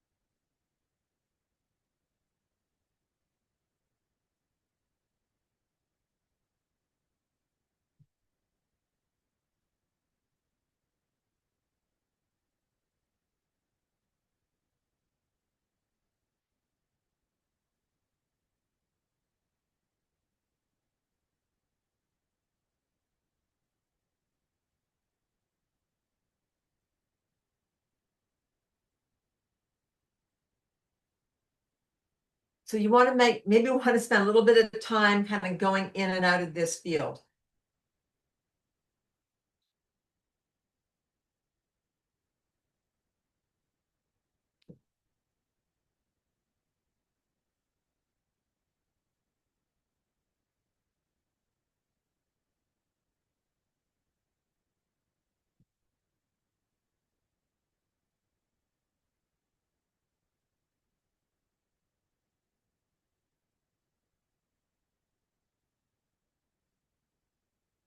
So this is a really important one for when we're doing a reading.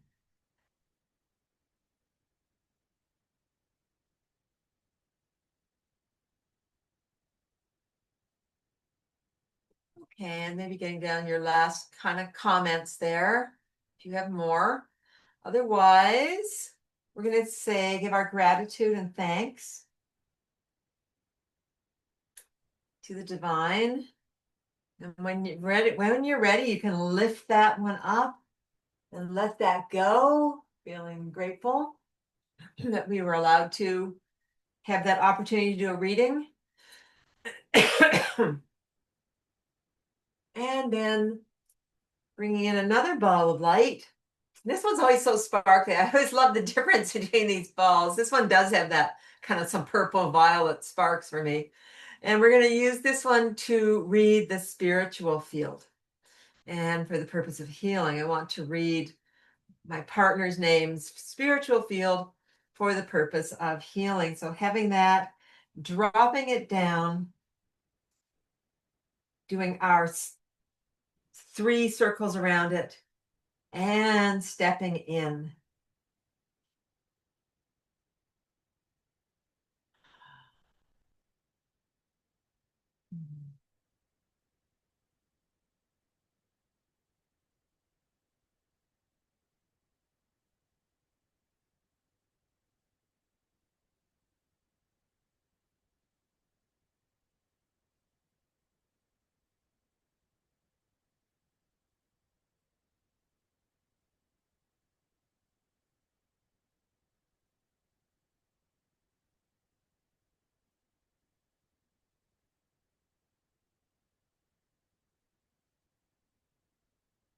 Of course, when you're ready, writing down what your findings are.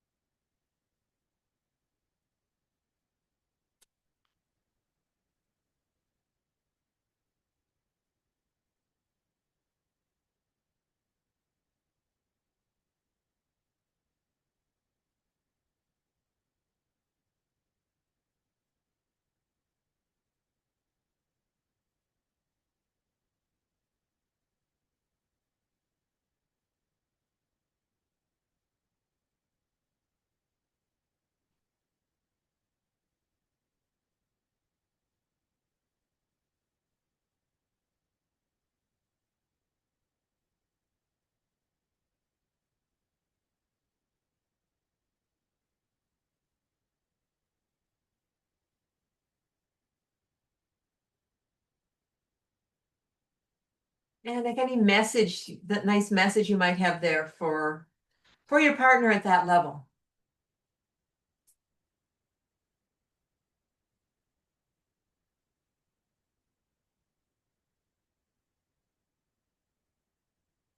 And remembering that this is the person who, you're reading them at this spirit level, but also the spirit. And so the spirit is who you always want to address and be. And as you are going to be going with your partner, you want to say whatever you're conveying, remembering that they are this beautiful spirit. So, okay. And so thanking the divine for allowing us to do this beautiful reading and sending that last circle back up to the divine.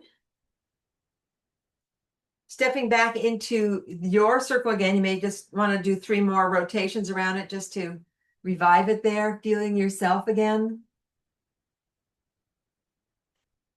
That beautiful energy that you are. And then stepping out of that, sending that, giving our gratitude to the divine, sending that circle up too. And then bring in another ball of energy, bringing that up to wrap your partner, 3 levels, sealing that up, sending whatever they need to have come back to them. Another beautiful ball of light to wrap up the 3 layers of protection, sealing them up where they are, giving asking the divine to any of their energy that has remained with you be lifted by the divine, transformed and returned to them as pure healing light. Any of your energy that has remained with them be lifted by the divine, transformed and returned to you as pure healing light. Giving our gratitude to the heavens for this beautiful gift, and to the earth for our beautiful life, and to our partners for the honor of being able to do this with them. Okay, and so John has rooms here and time to go and share your experience with your partner.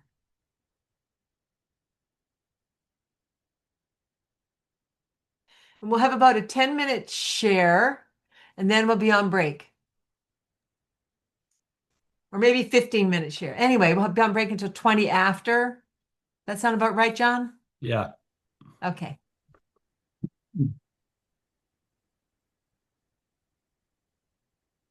Okay, recording paused.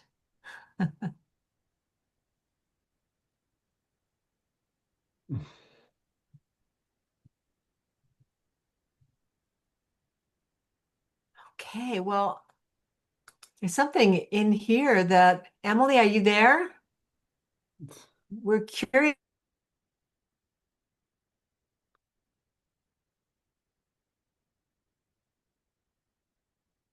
Yes, I'm here.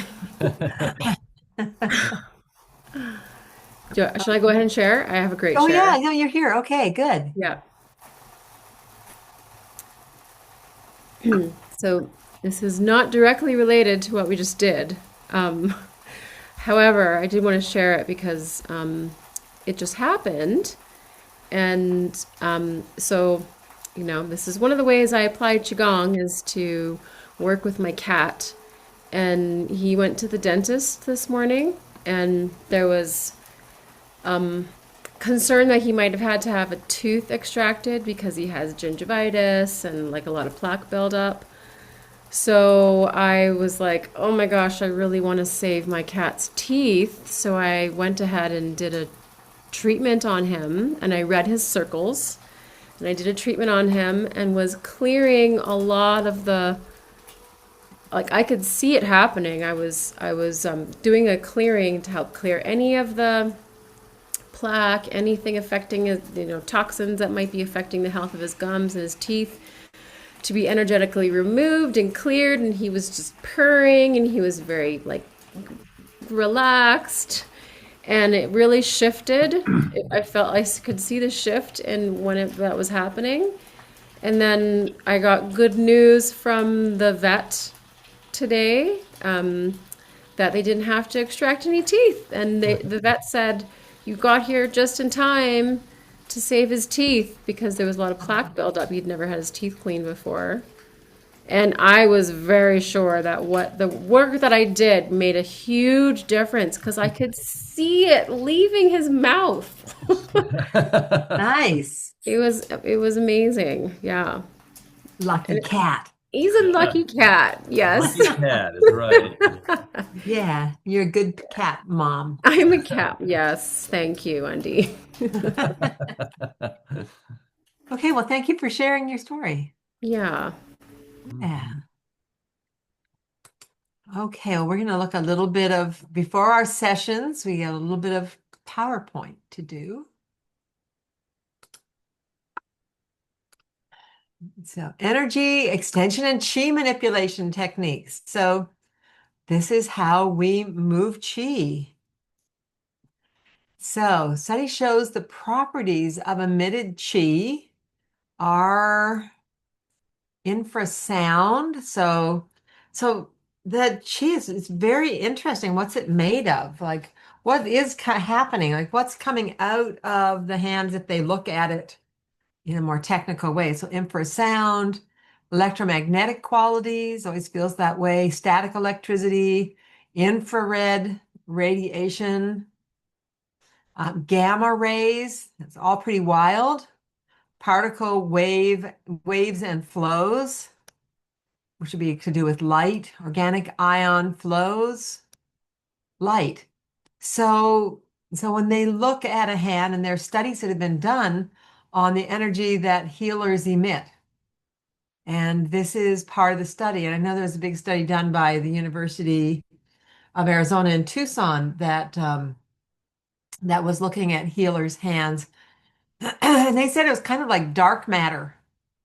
And so it's dark matter. Dark matter is a lot like the Wu Ji. It's like the unformed emptiness that has all the potentials in it. So it has the potential to become whatever you're thinking it's going to become. So if you're thinking it's going to be bad, it has that potential. If you're thinking it's going to be good, then it has that potential. So we want to be very careful when we're emitting chi, that our intention is so powerful as healers. And so part of what we do is called chi massage. And chi massage, hands touch the body. And so this is important. So if someone who does body work, you already know this. But otherwise, I want you to just place your right hand on your thigh. Okay, now I want you to put the sense of this right hand into, I don't really want to touch my thigh. I'm a little nervous about touching my thigh. And as you do this, you might notice the energy shift. I don't really want to touch my thigh. I really shouldn't touch my thigh. So you can feel energy getting weird. Maybe you're just like not nice. Okay, and then just let your hand rest on be relaxed on your thigh again. Okay, so there's a nice sense of relaxation there. Now I want you to think about listening into the femur, the bone right in the center of your thigh. Like you're listening into all the tissues. So closing your eyes and you're meditating on everything that's in your thigh.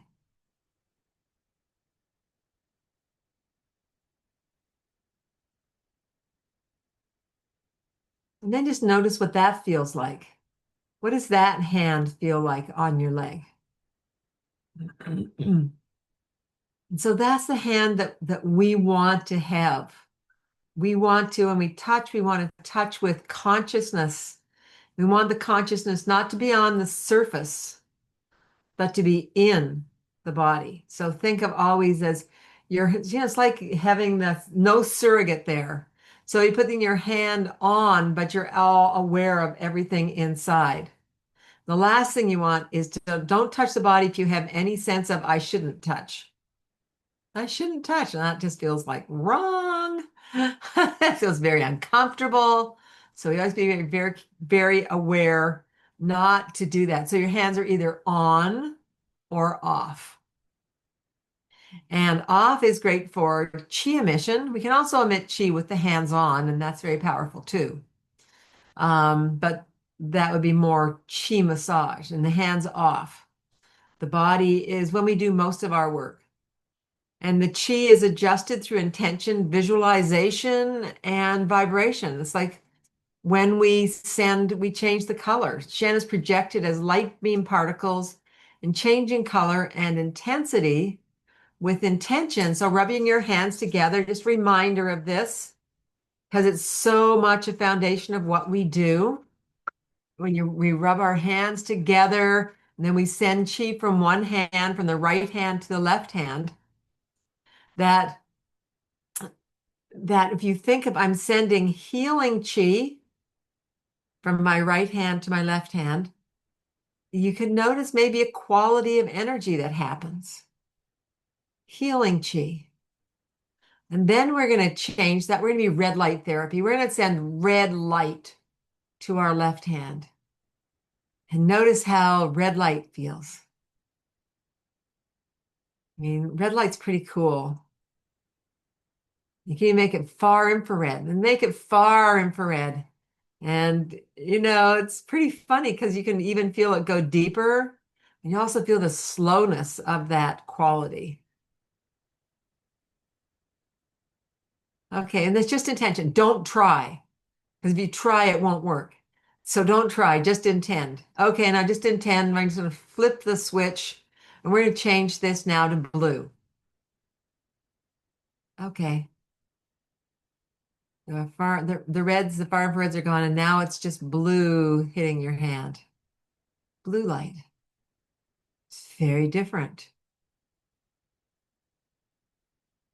And then coming to white light. Now we're going to send white light.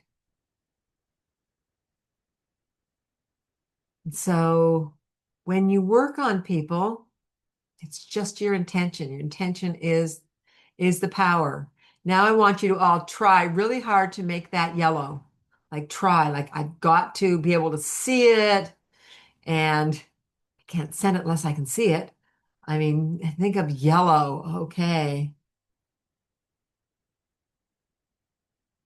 So we don't want to go through all the pain and struggle. We just want to do it. So there we go. And then just rub your hands together again. Let some of that nice energy go into the right hand too. Thank you, right hand. That's okay. It likes to give, it likes to receive. So they're both good. Okay. So, okay, let's go back to our share. So, these are really important foundations of what we do. Intention. Intention and virtue. How do we get strong chi? It's all about virtue. It's not about pushing or anything else. The basis of the chi is virtue. Your ability to do this work is your virtue. Your goodness, your kindness, your commitment to being of service. That's all that it's based on. Types of energy extension. So we have the two fingers skill. That's called a sword finger. And then we can send energy,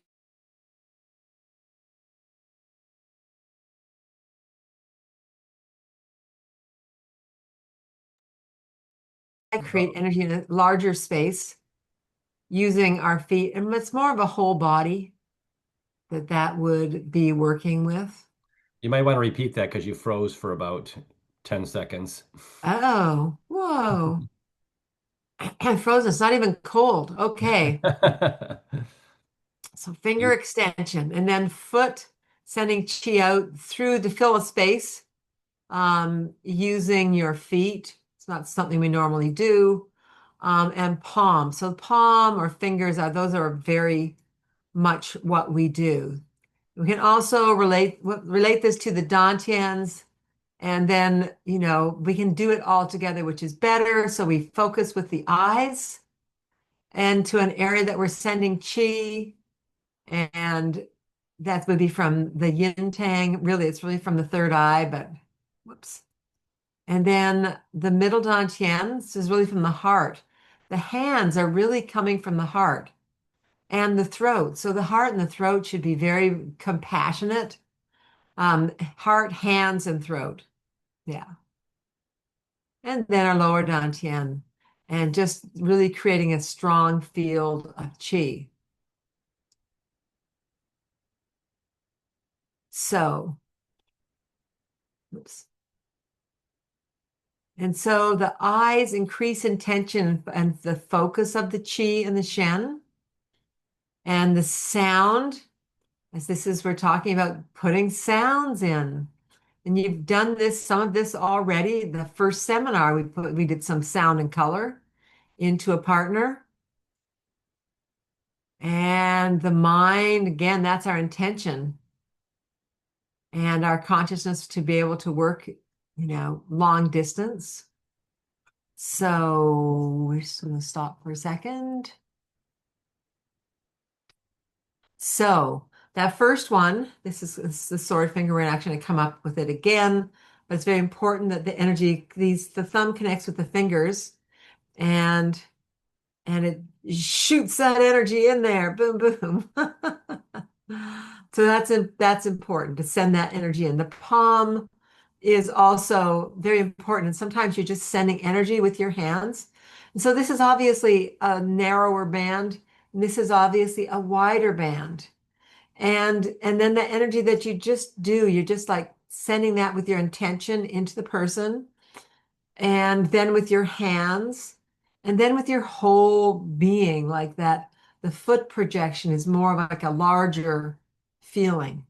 And so, Esther, a question? No, I don't know why the hand is up. Oh, I know. Mine does that too. It goes like, oh, there's a hand. Okay. Yeah, I know it's it goes by itself It's on sometimes. a hair trigger. What can I Yeah.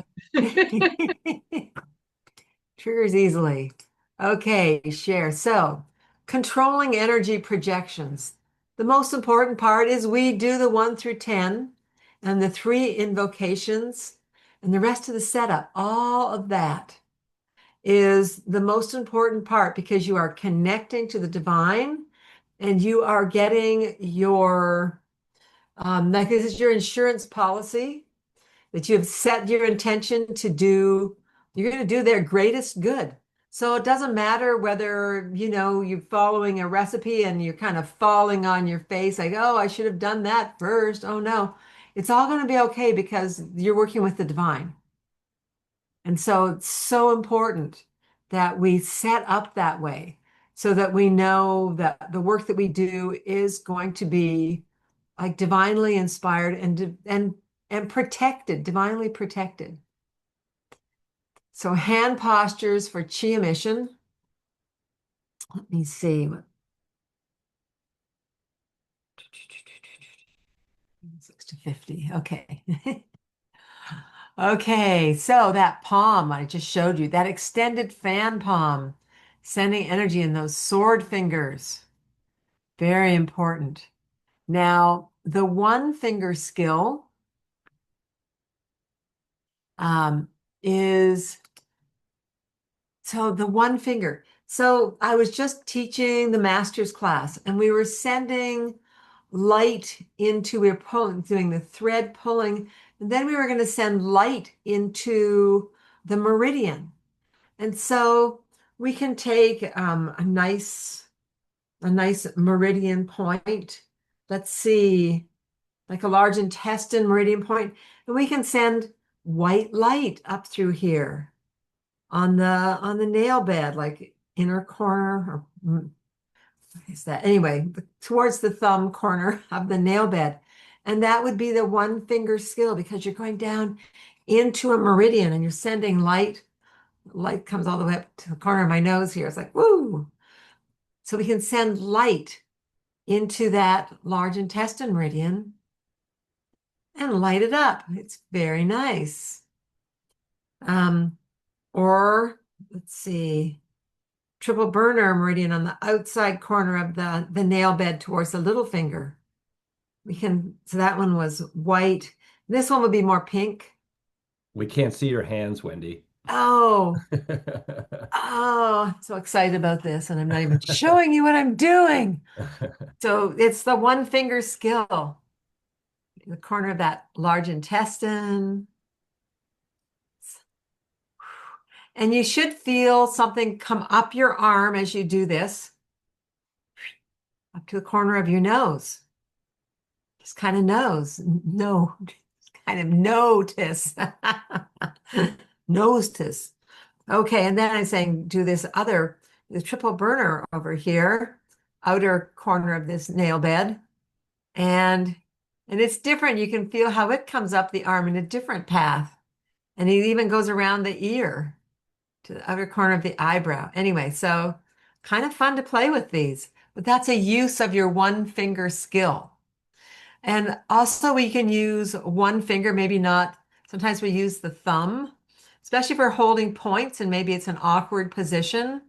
And so maybe sending some chi in as you hold points. Sometimes we are holding certain moves. We use the thumbs to vibrate the energy as well.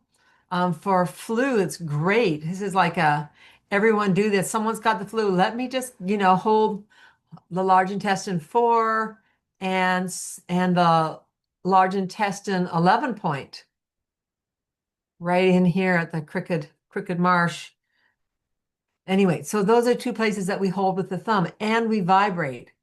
So those are really good to know and to use.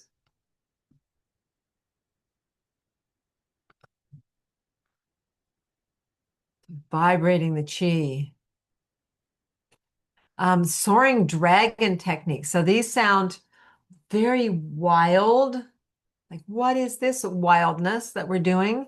Soaring dragons, seal the wrist, emit chi with the middle finger and 4 fingers dispersed. Okay. Avoid absorbing, helps to avoid absorbing strong toxins.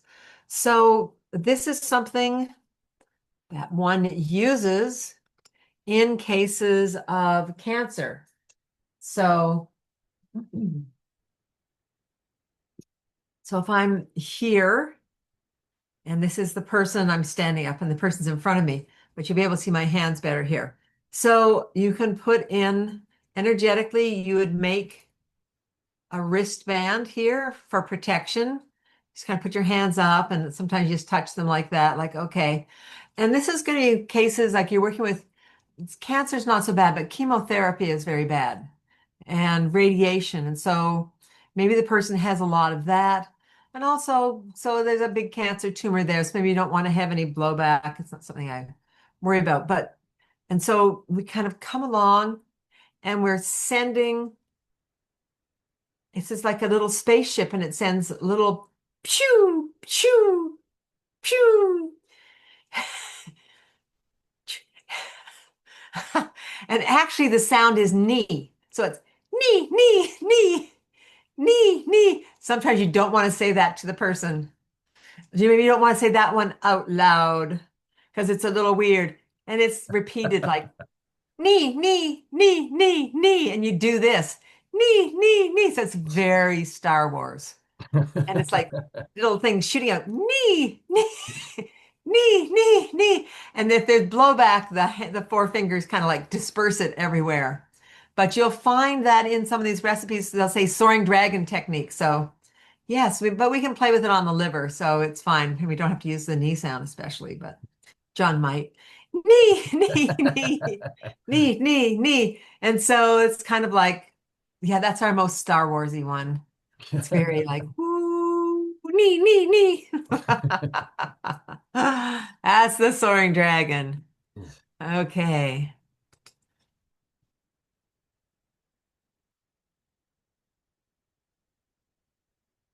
Okay. So see that. Oh, and then we have our bellows palm.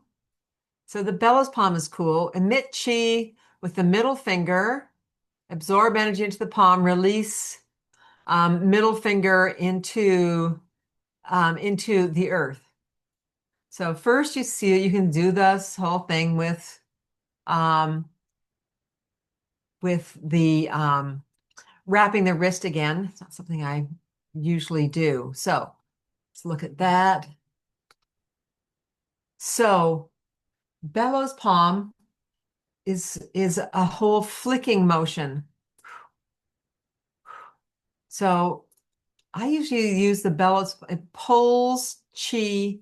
One of the places is out of the head. And then you pull, and then so you got to have a little motion here in your middle finger. So you can pull, and then you discard the chi. It leaves through the middle finger. So that is our bellows palm. So it sucks in and then discards. Or so it's actually handy in a lot of cases where you're pulling chi off. And sometimes you want to use something really hot. You want to use more rapid motion, like a cancer that might be really hot. And so it's very handy the way that you can pull off and send it away quite quickly. It's like this sort of like a flicking off, but it's a very specific move for the bellows palm. Yeah, it looks John, like a little anteater kind of thing. Or that's true.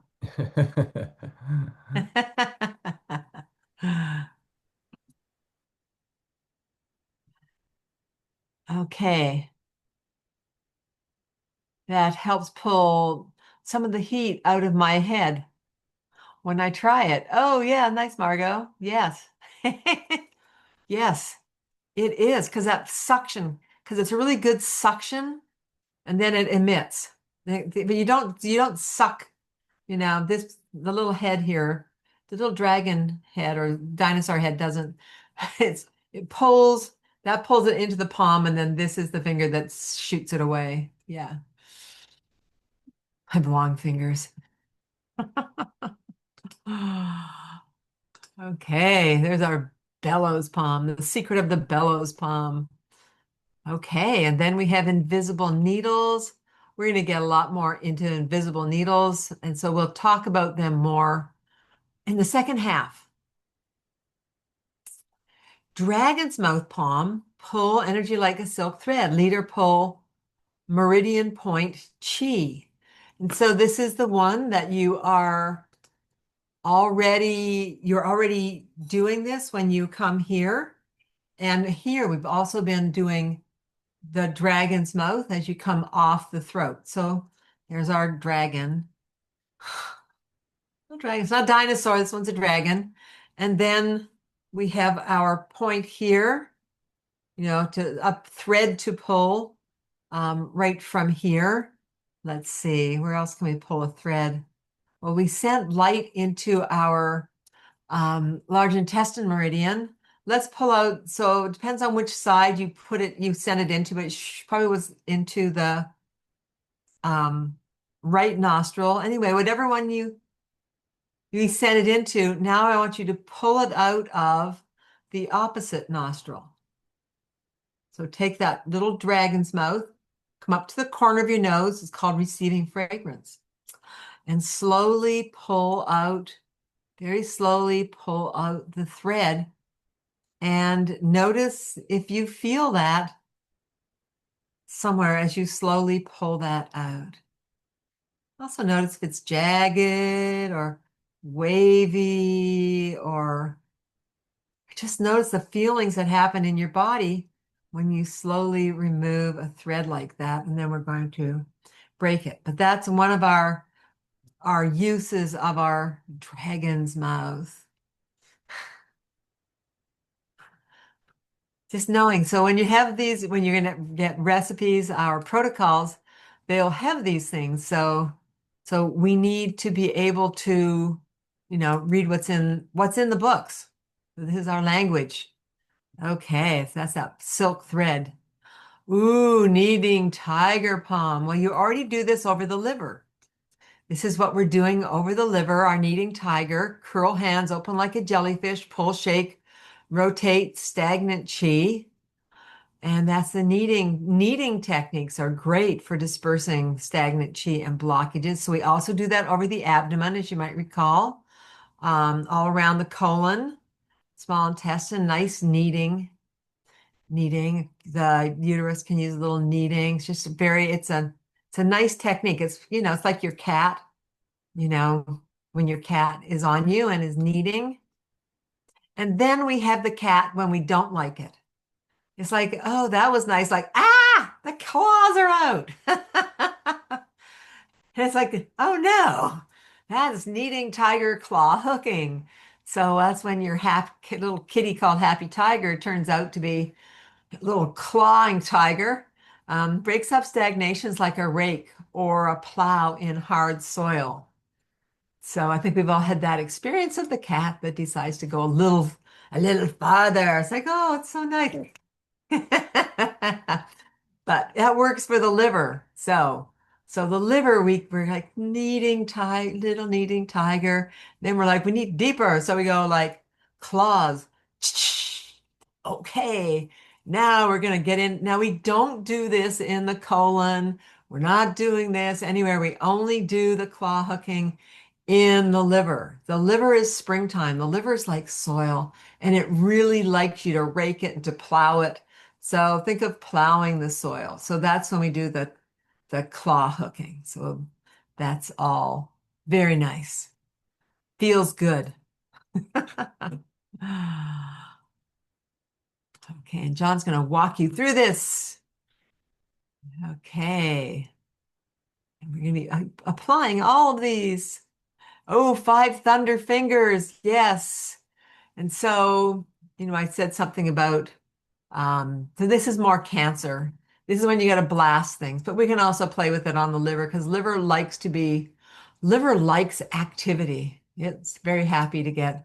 So you have a cancer patient here, and then you come up, do this one up. So here's my table. There's my patient over here on the table. And so this one, and I can't see my head, but you don't need to. I guess we can a little bit, but I come up on my heels, and it's like you have a rubber band that goes down to your feet, and you're coming up on the heels, and boom, you drop down, boom, boom, very intense.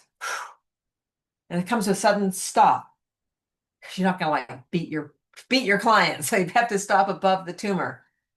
Boom. So you can also put on wristbands if you like. So that is our 5 thunder fingers. Well, you might be practicing a little of that because we're going to learn all these things, but you won't be so much of the thing that you would do in a normal treatment other than when you're just learning these. Yeah, we'll do it today, but it's not a big one. It's not part of the usual protocols. Yeah. Until you're in the cancer protocols, then it's pretty much a standard. So that's next year. Okay. Oh, so am I still going here, John? I can't see the number. Oh, what's that? I still have more to do here. Yep. Do I? No, that's later. That's later. That's all. Okay. We're good. We're good. Okay, that's what I thought. So this goes into the more. Okay. Yeah. Linear extension, circle spiraling. Yeah, that's all coming. More to come. More to come. Yeah. Yes. Okay. So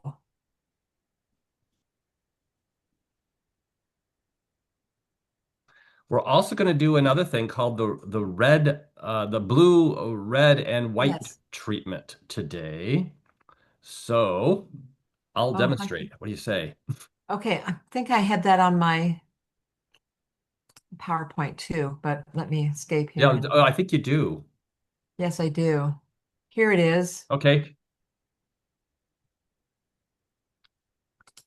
Is that right? Yes. That's a circle spiraling technique. Yes, but it's pretty much, yeah, all those ones, all those lovely things that you're going to be learning. But this is a good one, blue, red, and white treatment. You can just kind of see it here. You're going to be putting, We can't see anything. Oh, you can't see anything. Why not? I forgot to Wendy, share. it's so interesting. Show us. Okay, if you insist. We insist. Okay, so now we got to put it back into here so we can see them. So we have our different energies. And let's see. Yeah, so they can't go in that order. So we have the fire cycle that has blue energy. So you see how that shows the arrows? It goes through our normal microcosmic orbit fire cycle, and you put blue energy in to balance that out. Then we have the water cycle where we're putting in red energy to warm it up. So again, balancing. And then we're going to be worked through the Taiji pole and with white energy. So what would you like to say about that, John? So this is all about supporting the energy within the body, but also it supports the way chi feels. Because on the last one, we're going to be sending white energy in up to this center of the body, and it's going to come out of the head, the Bai Hui, and be like a fountain that shoots all around to fill all the way chi fields. So this is a lovely way to end a treatment for Hmm. someone to make sure that their microcosmic orbit's working really well in both directions, and that center core, the Taiji pole, and something known as the thrusting vessel is working really strong too, which moves upward, Yes. and it just all kind of shoots out and around like a big, beautiful fountain, filling your Wei Chi fields. So, Yeah. So it works 3 of the 8 extraordinary vessels. yeah, Yes. that's true. Yep. Yeah. So it's a great treatment. Yep. So I don't know if I really need a demo. I can just take them right through it. I think so. Yeah. It's just add-ons. Yeah.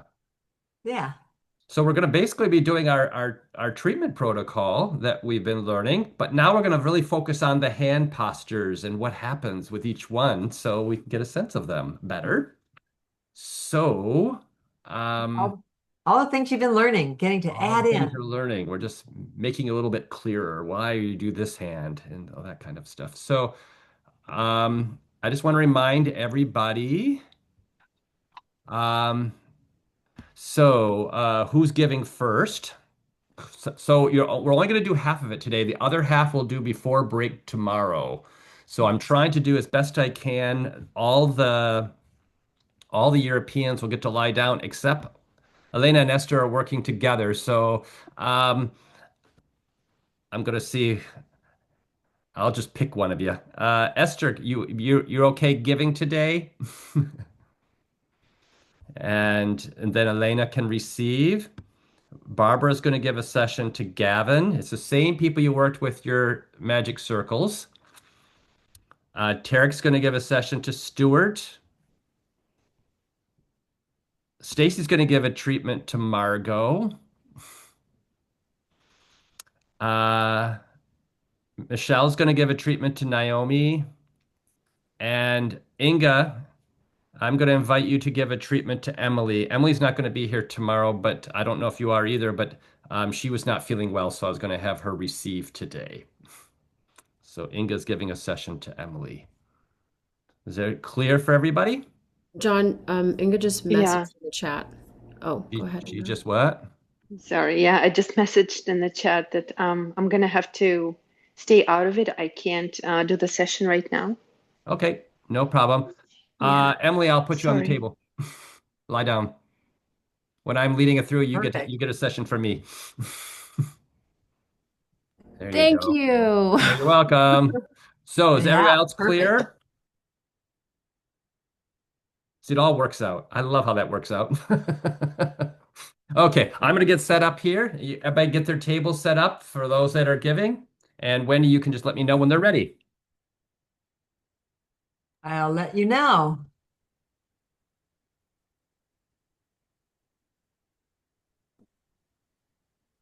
Wendy, I'm just double checking that I'm laying down. It's Margot. Yes, you Check. are. Okay, thank you. You are. Yes, Stacy's gonna give you a session. Great. Mm.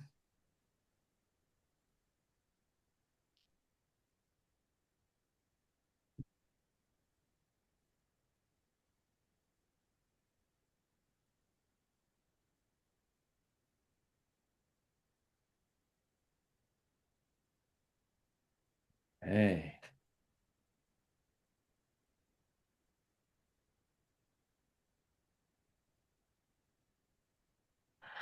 My daughter came in and saw Vacuum Cleaner Man yesterday. No. Turned a light on in the dark and I hadn't put it away yet. So she had to have a little gasp. Oops.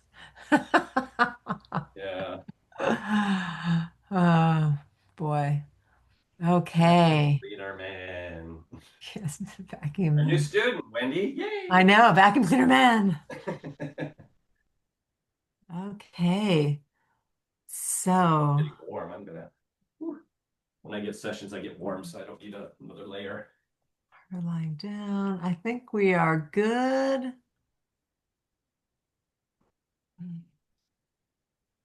Looking good here. And as a reminder, as always, when you're looking at me, make sure that your surrogate, the head is on the left. And that will be clear as we're walking around and doing things.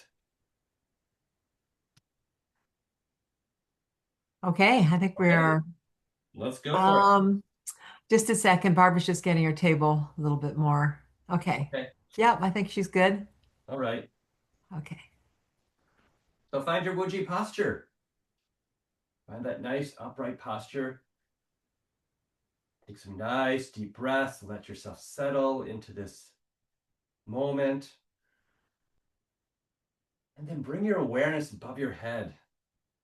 See that beautiful golden sun, full of love and gratitude and peace, and get a sense of it beginning to melt down over the front of your body, like warm oil just washing down over the face and through all the sense organs, down over the throat.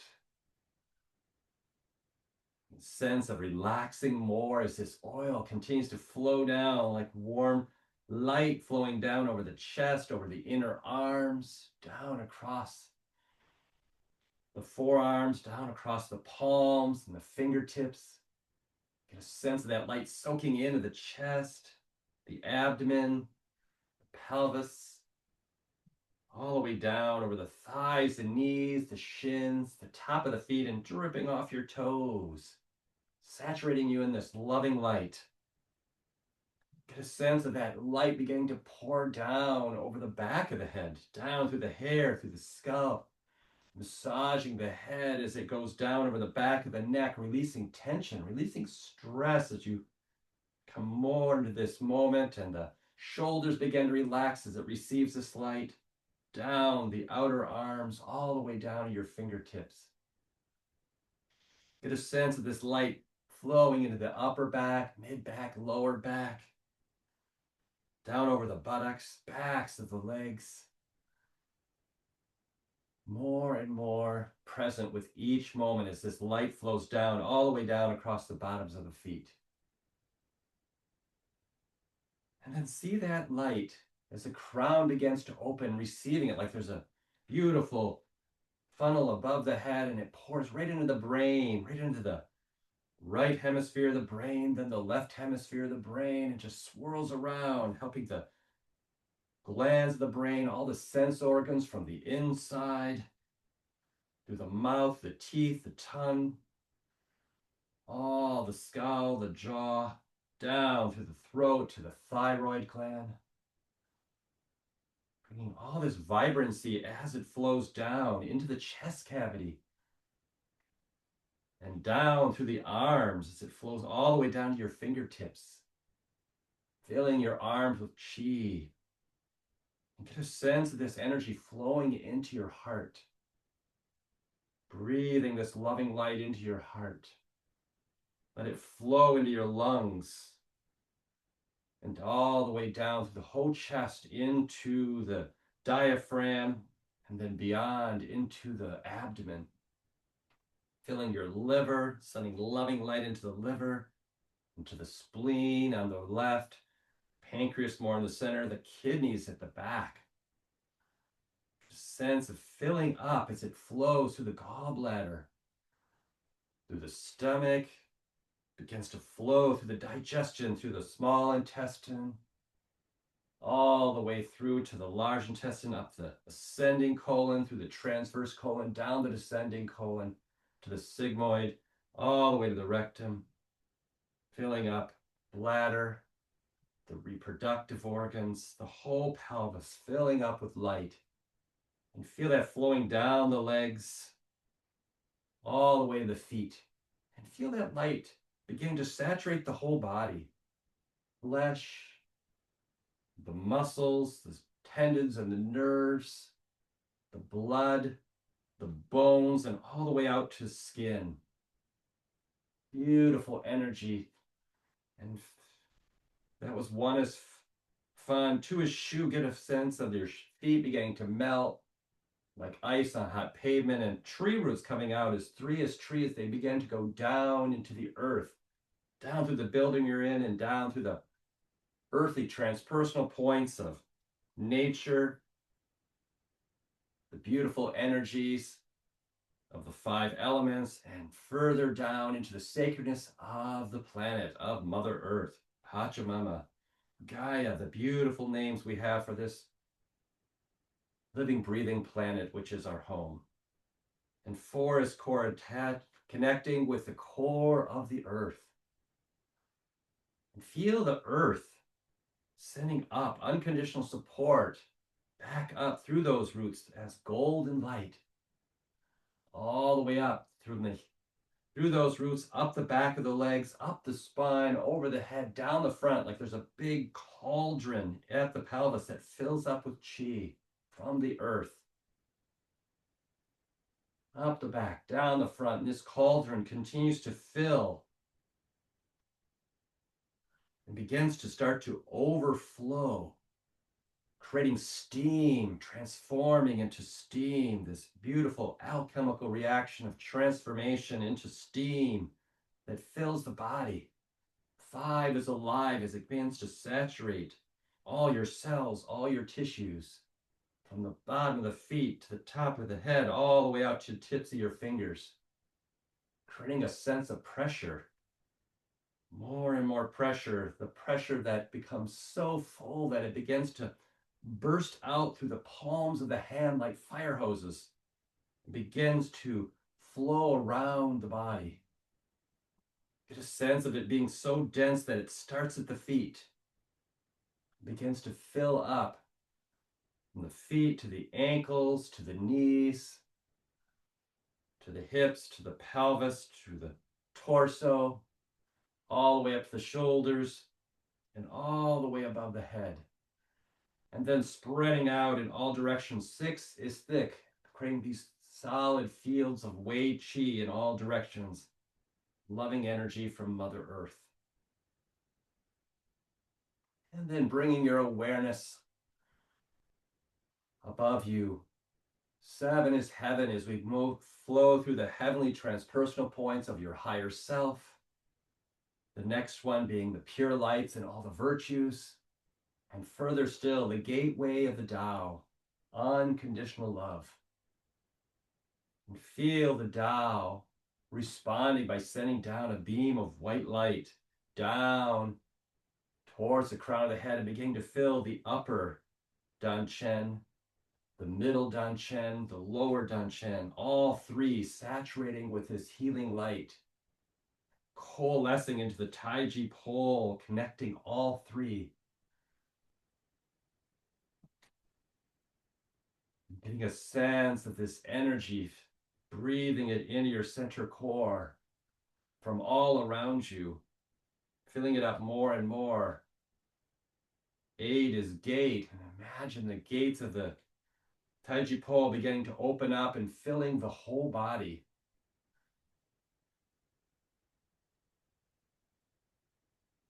Filling the whole body with heavenly energy, joining the earthly energy we put in earlier, until it becomes so full, and nine is shine, it begins to fill your first field of Wei Qi.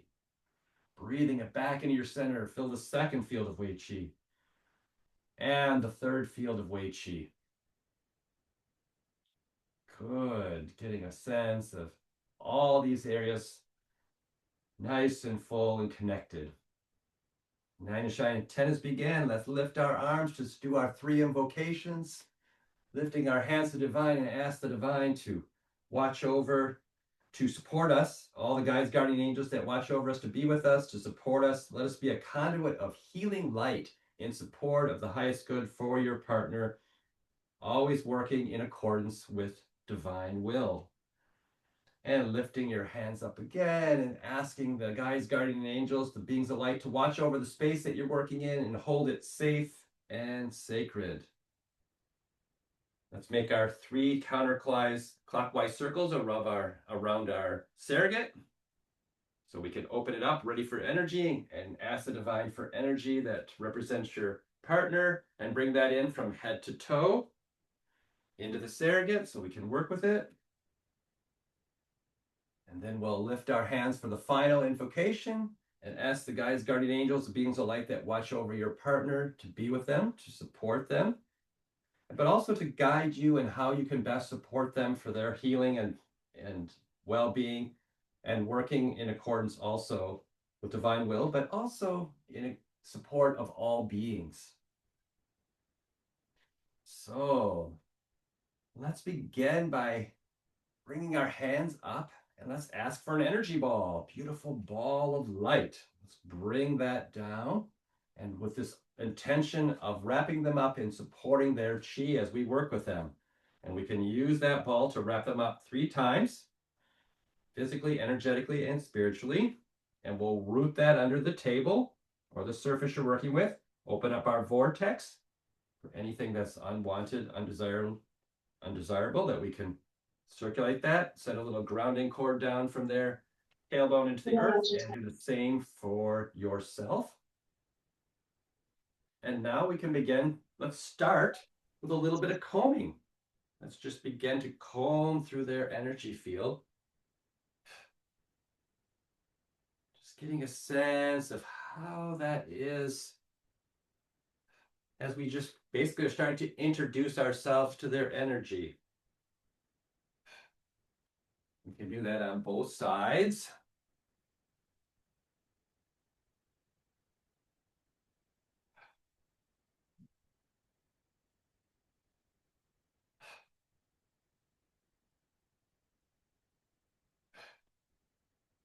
And when you're done with that, come down to their feet. And let's do head to toes.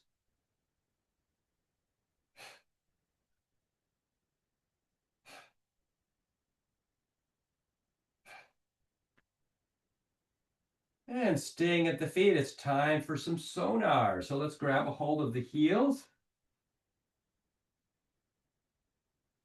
Send a little energetic pulse up through the palms of your hands, through the heels of their feet, all the way up to the crown, and get a sense of how that moves.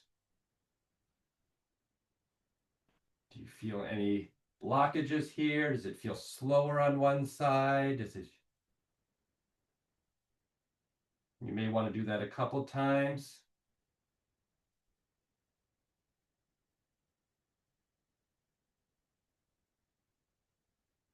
Good.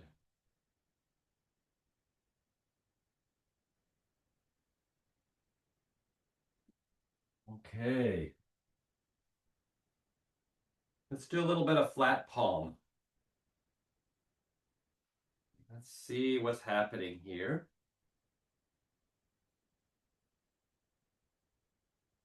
So, like we learned here, just flat palm, and just start to notice as we keep doing this, we build our energetic vocabulary, and we start to see how we sense things.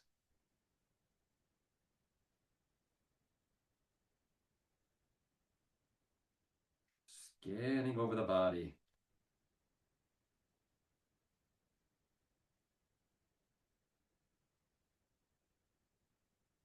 And you did your magic circles with them, so you have a sense, so you can always check in and see what you notice energetically when you're working with their surrogate version of them.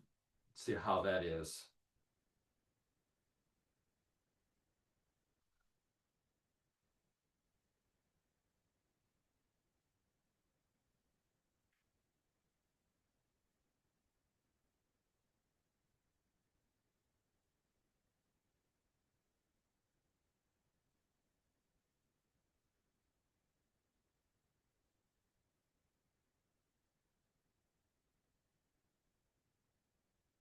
Okay. I did a different order today. Normally we do sonar there, but we can we did it first, so we kind of already got it set. So let's come to the head now. And now it's time to work our sword fingers, remembering that we're touching the index, the little finger and the ring finger. That creates a little circle here to send the energy out through the fingers. We're going to place that.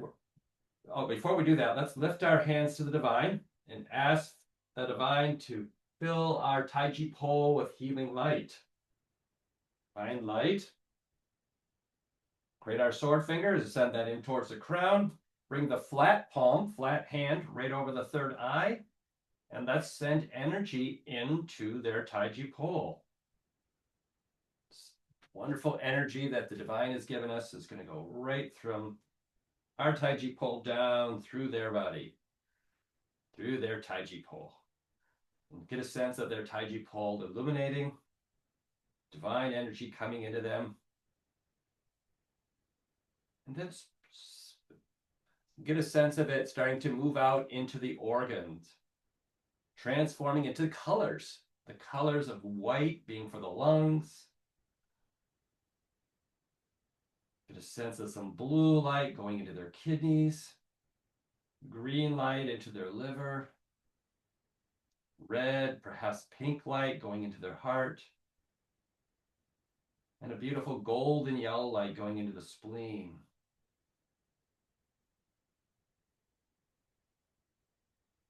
Give them a little charge up before we do our purging exercise, purging part of the treatment.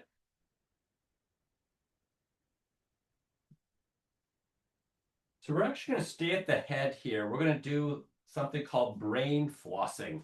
So we're going to do a little brain flossing. So the way that we're going to do that is we're going to work with our bellows palm. So that's our little anteater movement. So we're going to create sword fingers. I'm going to invite you to do that with your left hand, and we're sending energy through the head. It kind of spirals through the head, gathers up all those negative thoughts and beliefs and stuff. And you can use your right hand to just kind of gather up like a suction, and then the middle finger just flicks it off into the vortex.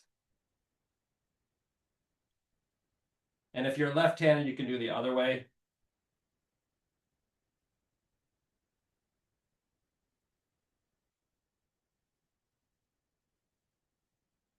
So you're sending energy with sword fingers through the ear, spiraling through the head, coming out the other ear, grabbing a hold of it, and then flick it off with the middle finger.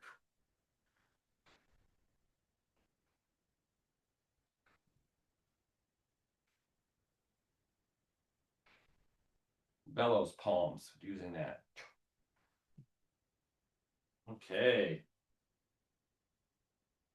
So let's do some throat. Oh, actually, let's clear the head first. Clear the head.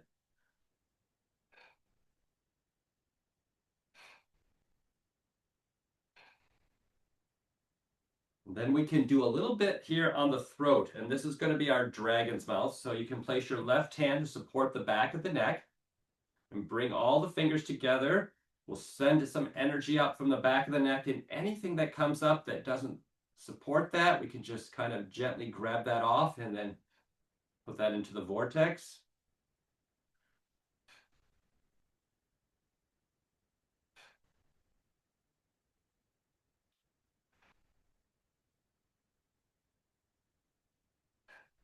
Good.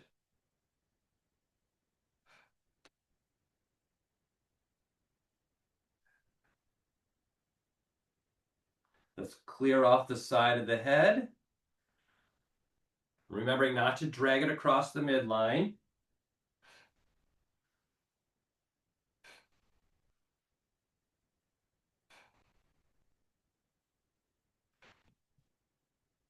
Once again, dragon's mouth right into the corner of the chest at our lung 1 point. Let's walk around. That'll help to open up that point, and then slowly lift it up and just get a sense like a thread being pulled out. Get a sense of how that's coming out.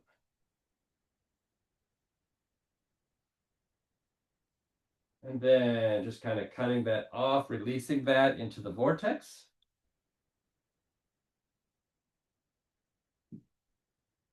Take your right hand and place it between the neck and the shoulder to support the back, the shoulder blade area. And we're going to clear off any, with a little bit of compression here. Clear off that lung point.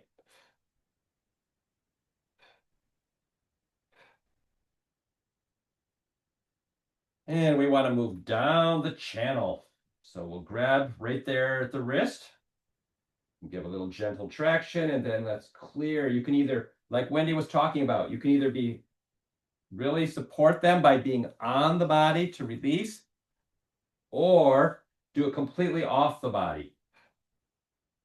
No halvesies. You're either on or you're off. And then clean the palm 3 times. You can actually do the back of the arms too. And gently setting that back down. And let's repeat that on the other side. Gathering. Once again, not dragging across. I like to make a fist.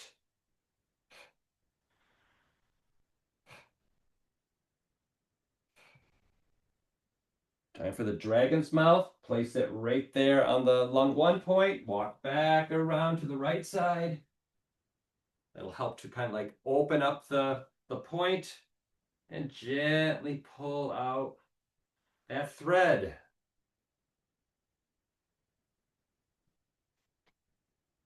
Good. And then just cut that off, release that. And let's do our compressions on this side, supporting the back, getting right across the chest.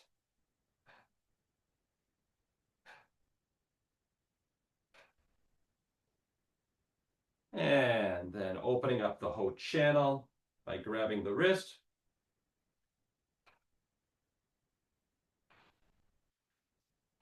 Front of the arm, back of the arm. And always finishing with the palm. Good. All right. Let's work with the heart now. So, always coming in between the shoulder and the neck. We'll come back with the left hand to support the back of the heart and get a sense of what color would best support them. And sending that up through the back of the heart, through the center, and just like a cappuccino foam, any tension here, we'll just gently release that into the vortex. And just notice, is it a red light, maybe a pink light that wants to go through, or something on that spectrum?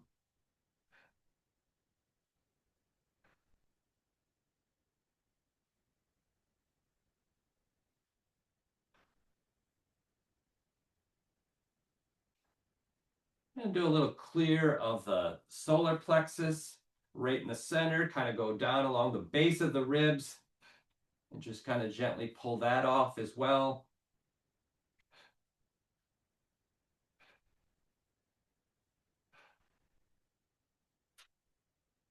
All right, now we get to have fun with the liver. Here we go. We'll just start with our tiger kneading, the one we're most familiar with, just basically starting to say hello to the liver. A little bit of clawing here, getting things loosened up.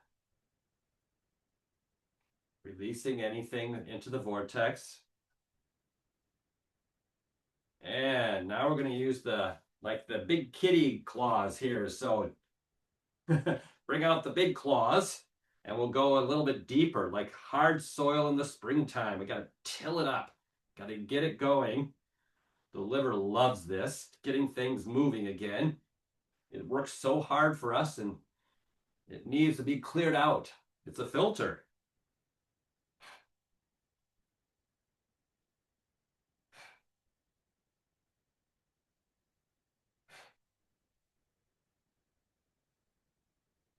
Good.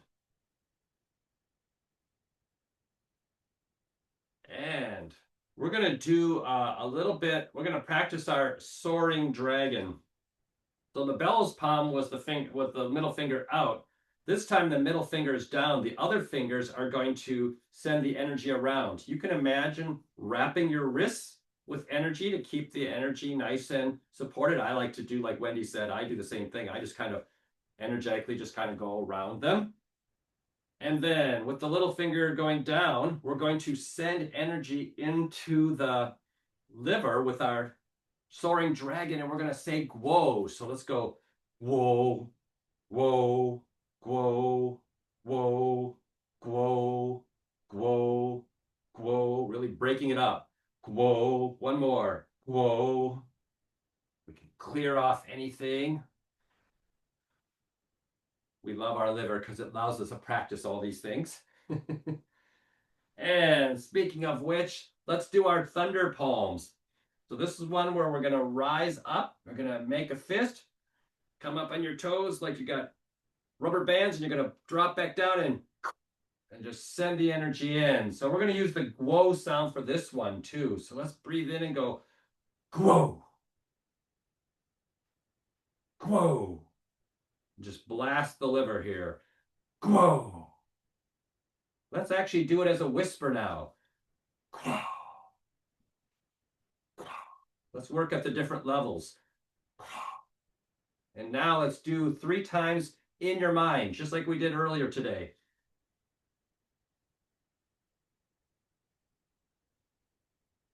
Good. Whoa, let's clear all that out. And just to make sure the liver's nice and clear, let's do the liver channel. Right there beneath the breast, coming down the front, all the way across the big toe. Just to make sure it's nice and flowing. And let's do the gallbladder as well. Corner of the eye, side of the head, top of the shoulder, all the way down the outside of the body and across to the 4th toe. We're going to do that 3 times. Just to make sure everything's nice and flowy here. Let's do the other side as well. Liver channel just below the breast area, down the center, inner part of the leg, across the big toe. Just making sure that that liver, anything we've stirred up here is released. And let's do the gallbladder channel on the side of the head, top of the shoulder, all the way down the outside of the body to the 4th toe.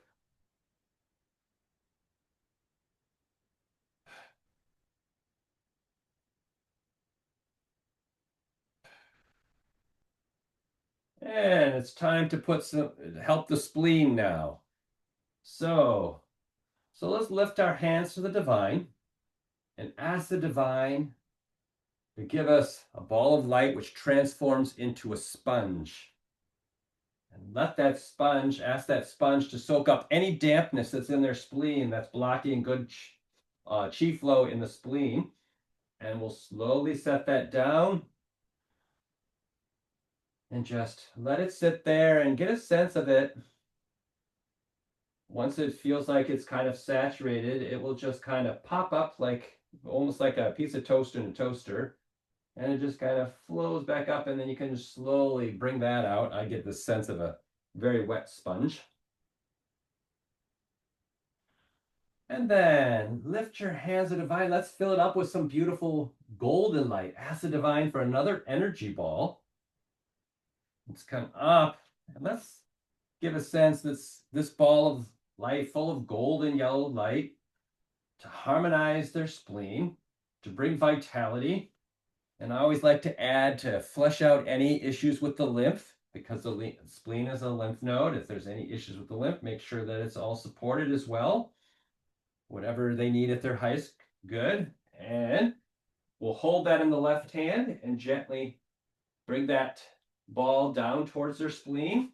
Use your right hand above the head and just kind of help to coax that in a little bit more until you get a sense of that locking into their spleen.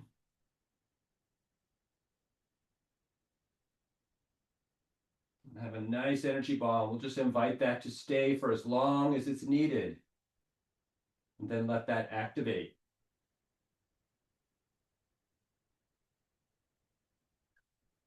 All right, let's come around back to the right side. Let's do our tiger kneading again, this time on the abdomen. Helping the colon, small intestine, helping the just overall digestion, any issues with anything in the reproductive organs or the bladder, and just kind of gathering that up and releasing that into the vortex.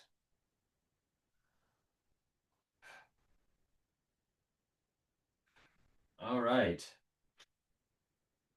Let's do some magic gloves. Let's do some magic gloves. So let's stand, lift your arms to the divine and ask for magic gloves. Beautiful divine support that will come down and wrap around over your hands, over your fingers, flowing down to whatever level. I always get them going to my elbows, but maybe you get them less.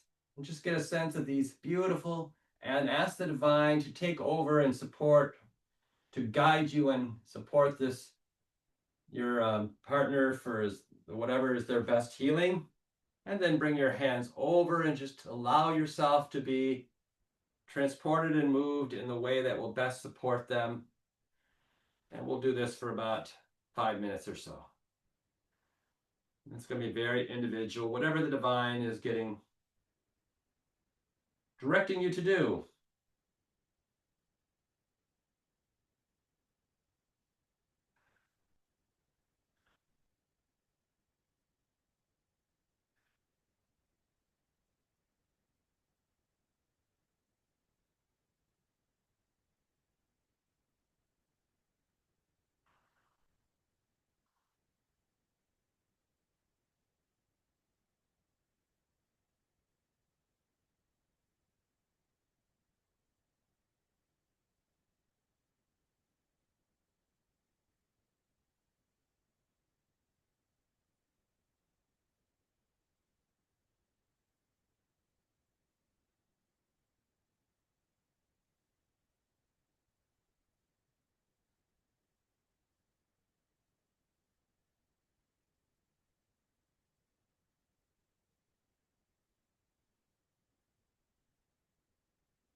There for another minute or so.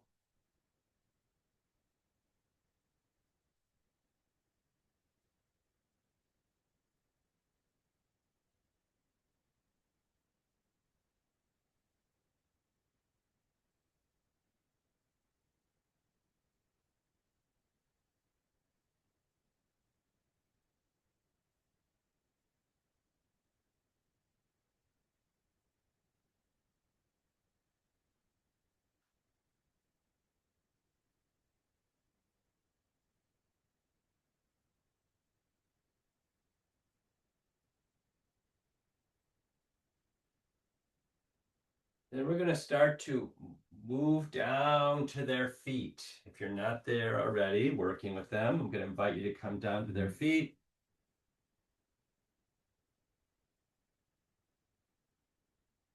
And we're going to do a little tonification for the kidneys. So let's lift our hands for the divine and ask for beautiful blue light. Beautiful blue light to fill up your lower dantian. Get a sense of also the earth sending up blue light, like watery energy. Let's make our sword fingers again, point them at bubbling spring, and let's just send some energy through bubbling spring all the way up into their kidneys. Energetically charging up their kidneys, and more energy to support the chi, but also the jing, the essence.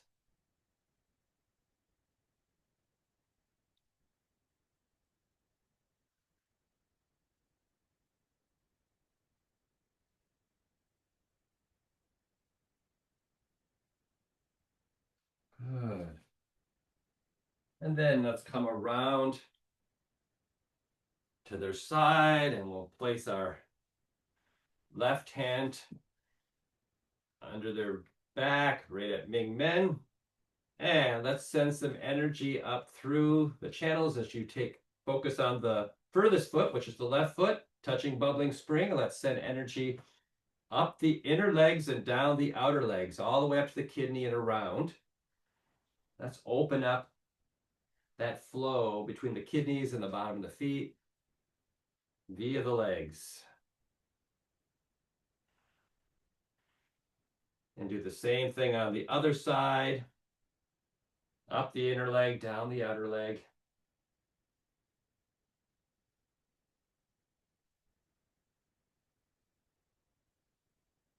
Good.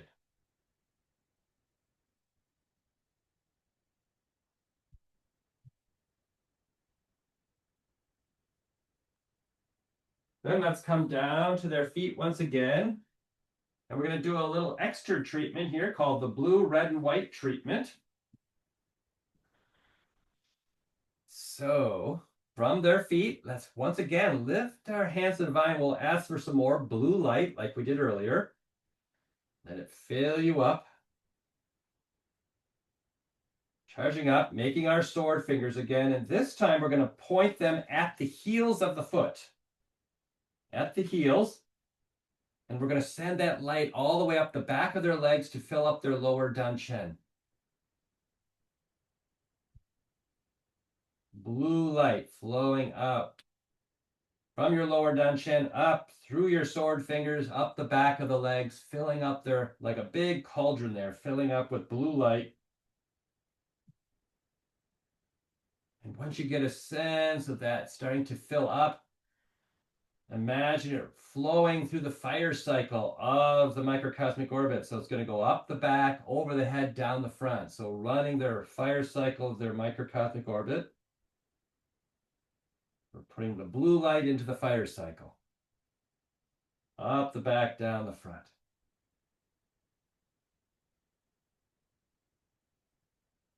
Really nice for balancing out emotional health.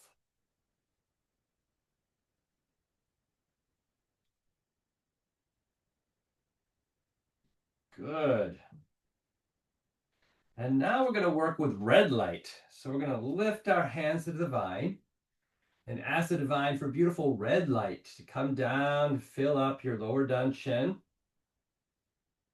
Once again, get a sense of that filling up, and then point your fingers now at the ball of the foot, basically a route just behind the ball of the foot on bubbling spring point, and sending red light through that point up the front of the legs and filling the lower down chin.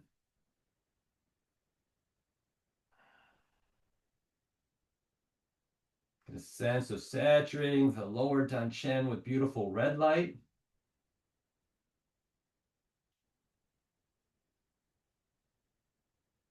And once you get a sense of that, let's run the microcosmic orbit this time through the water cycle, which means it's going to go up the front of the body, over the head, and down the spine. Up the front, down the back. So we're sending red light through the water cycle.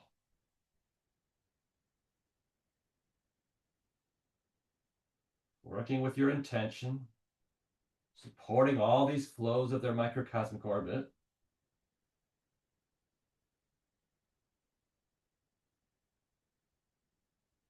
Good. And then one final time, let's lift our hands to the divine and ask for beautiful white light to come down and fill your lower down chin. This time we're going to go right in the center of the foot, right in the very center of the foot. Imagine that going up through the center of the legs to fill the lower down chin. White light going right up the center of the legs, all the way charging up their lower down chin.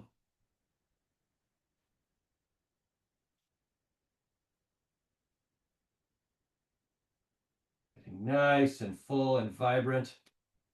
And then see that white light beginning to flow up their Taiji pole, or even their what we call the thrusting vessel, the center core of the body,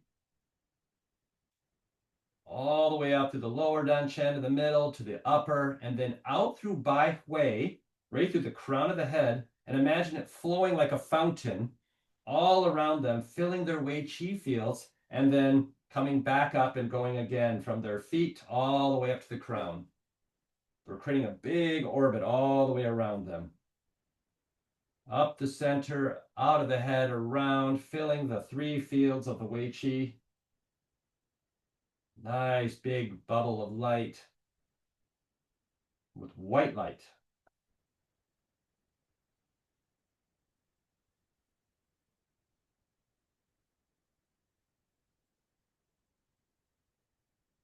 Get a sense of all these lights flowing now. The blue light up the fire cycle, the red light up the water cycle, and this flowing all around with white light. Just see if you can do all at the same time.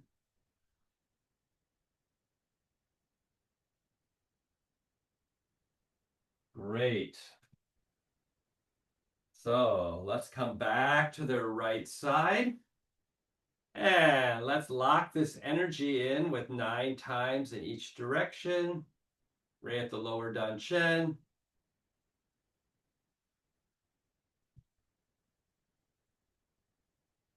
And then let's step back and let's wrap them up. Let's ask the divine for another energy ball.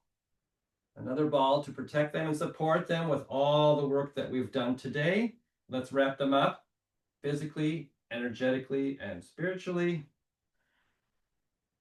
Let's ask that their energy be removed from the surrogate, sent back to them, and wrap them up 3 times in their direction or their location, and then break off, shake off, and ask that any energy of theirs that remain in you to be lifted by the divine, cleansed and cleared and given back to them is beautiful healing light. Ask that any energy of yours that remain in them to be lifted by the divine, cleansed and cleared and given back to you is beautiful healing light.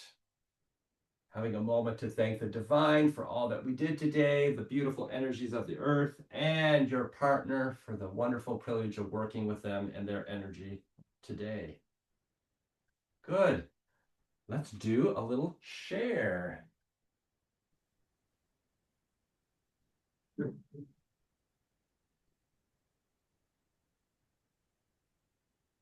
I think I need to open, don't I? Oh no. They're open already. They're open. Yep. Yes. Can you find the place to go back into your room? Yeah. If you can't find it, it's at the bottom of the screen. Breakout rooms. You should be able to go back into your room. There And we we can go. stop the recording for about. Oh, and then the more the next day. So it's lots to come. Wonderful, full seminar. Okay, let's round it up for today.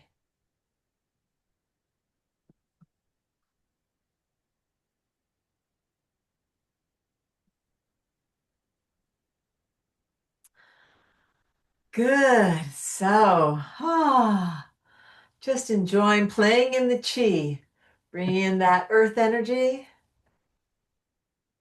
bringing in, smiling, bringing in that heavenly energy. Let it wash down through you.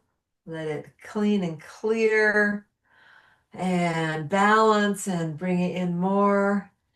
The earth and inviting that in as energy and vitality filling up. So whether that's full to go to bed because full chi allows you to sleep nicely, or the full chi to have a wonderful day, wherever you are in your day. So again, bringing the earth energy, smiling and inviting in beautiful spiritual energy, and bringing that down as a wonderful blessing of peace and harmony, bringing that through down to your feet. Why not? And bring your hands out, feeling this gratitude for the divine, for this wonderful gift of being able to read energy fields, gratitude for all of life and for getting to know who you are as a being, bringing that into your heart. Oh, more than you ever knew. And smiling and sharing that gratitude with everybody who's here and your partner today that you worked with, and receiving that back into you, that you are appreciated. So your presence is very appreciated. And bringing light to the world, bringing healing and peace, love, light to the world, and thank you.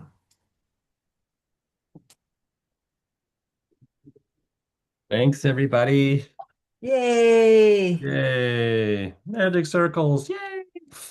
Yes, magic circles are magic. Yes. Thank you so much, John. I didn't get a chance to say thank you for that Oh, yeah, it's tribute. okay. Yeah, we know we got chatting. Em Yeah. and I love talking. We just haven't got time. We need to catch up anyway. Yeah, you're right.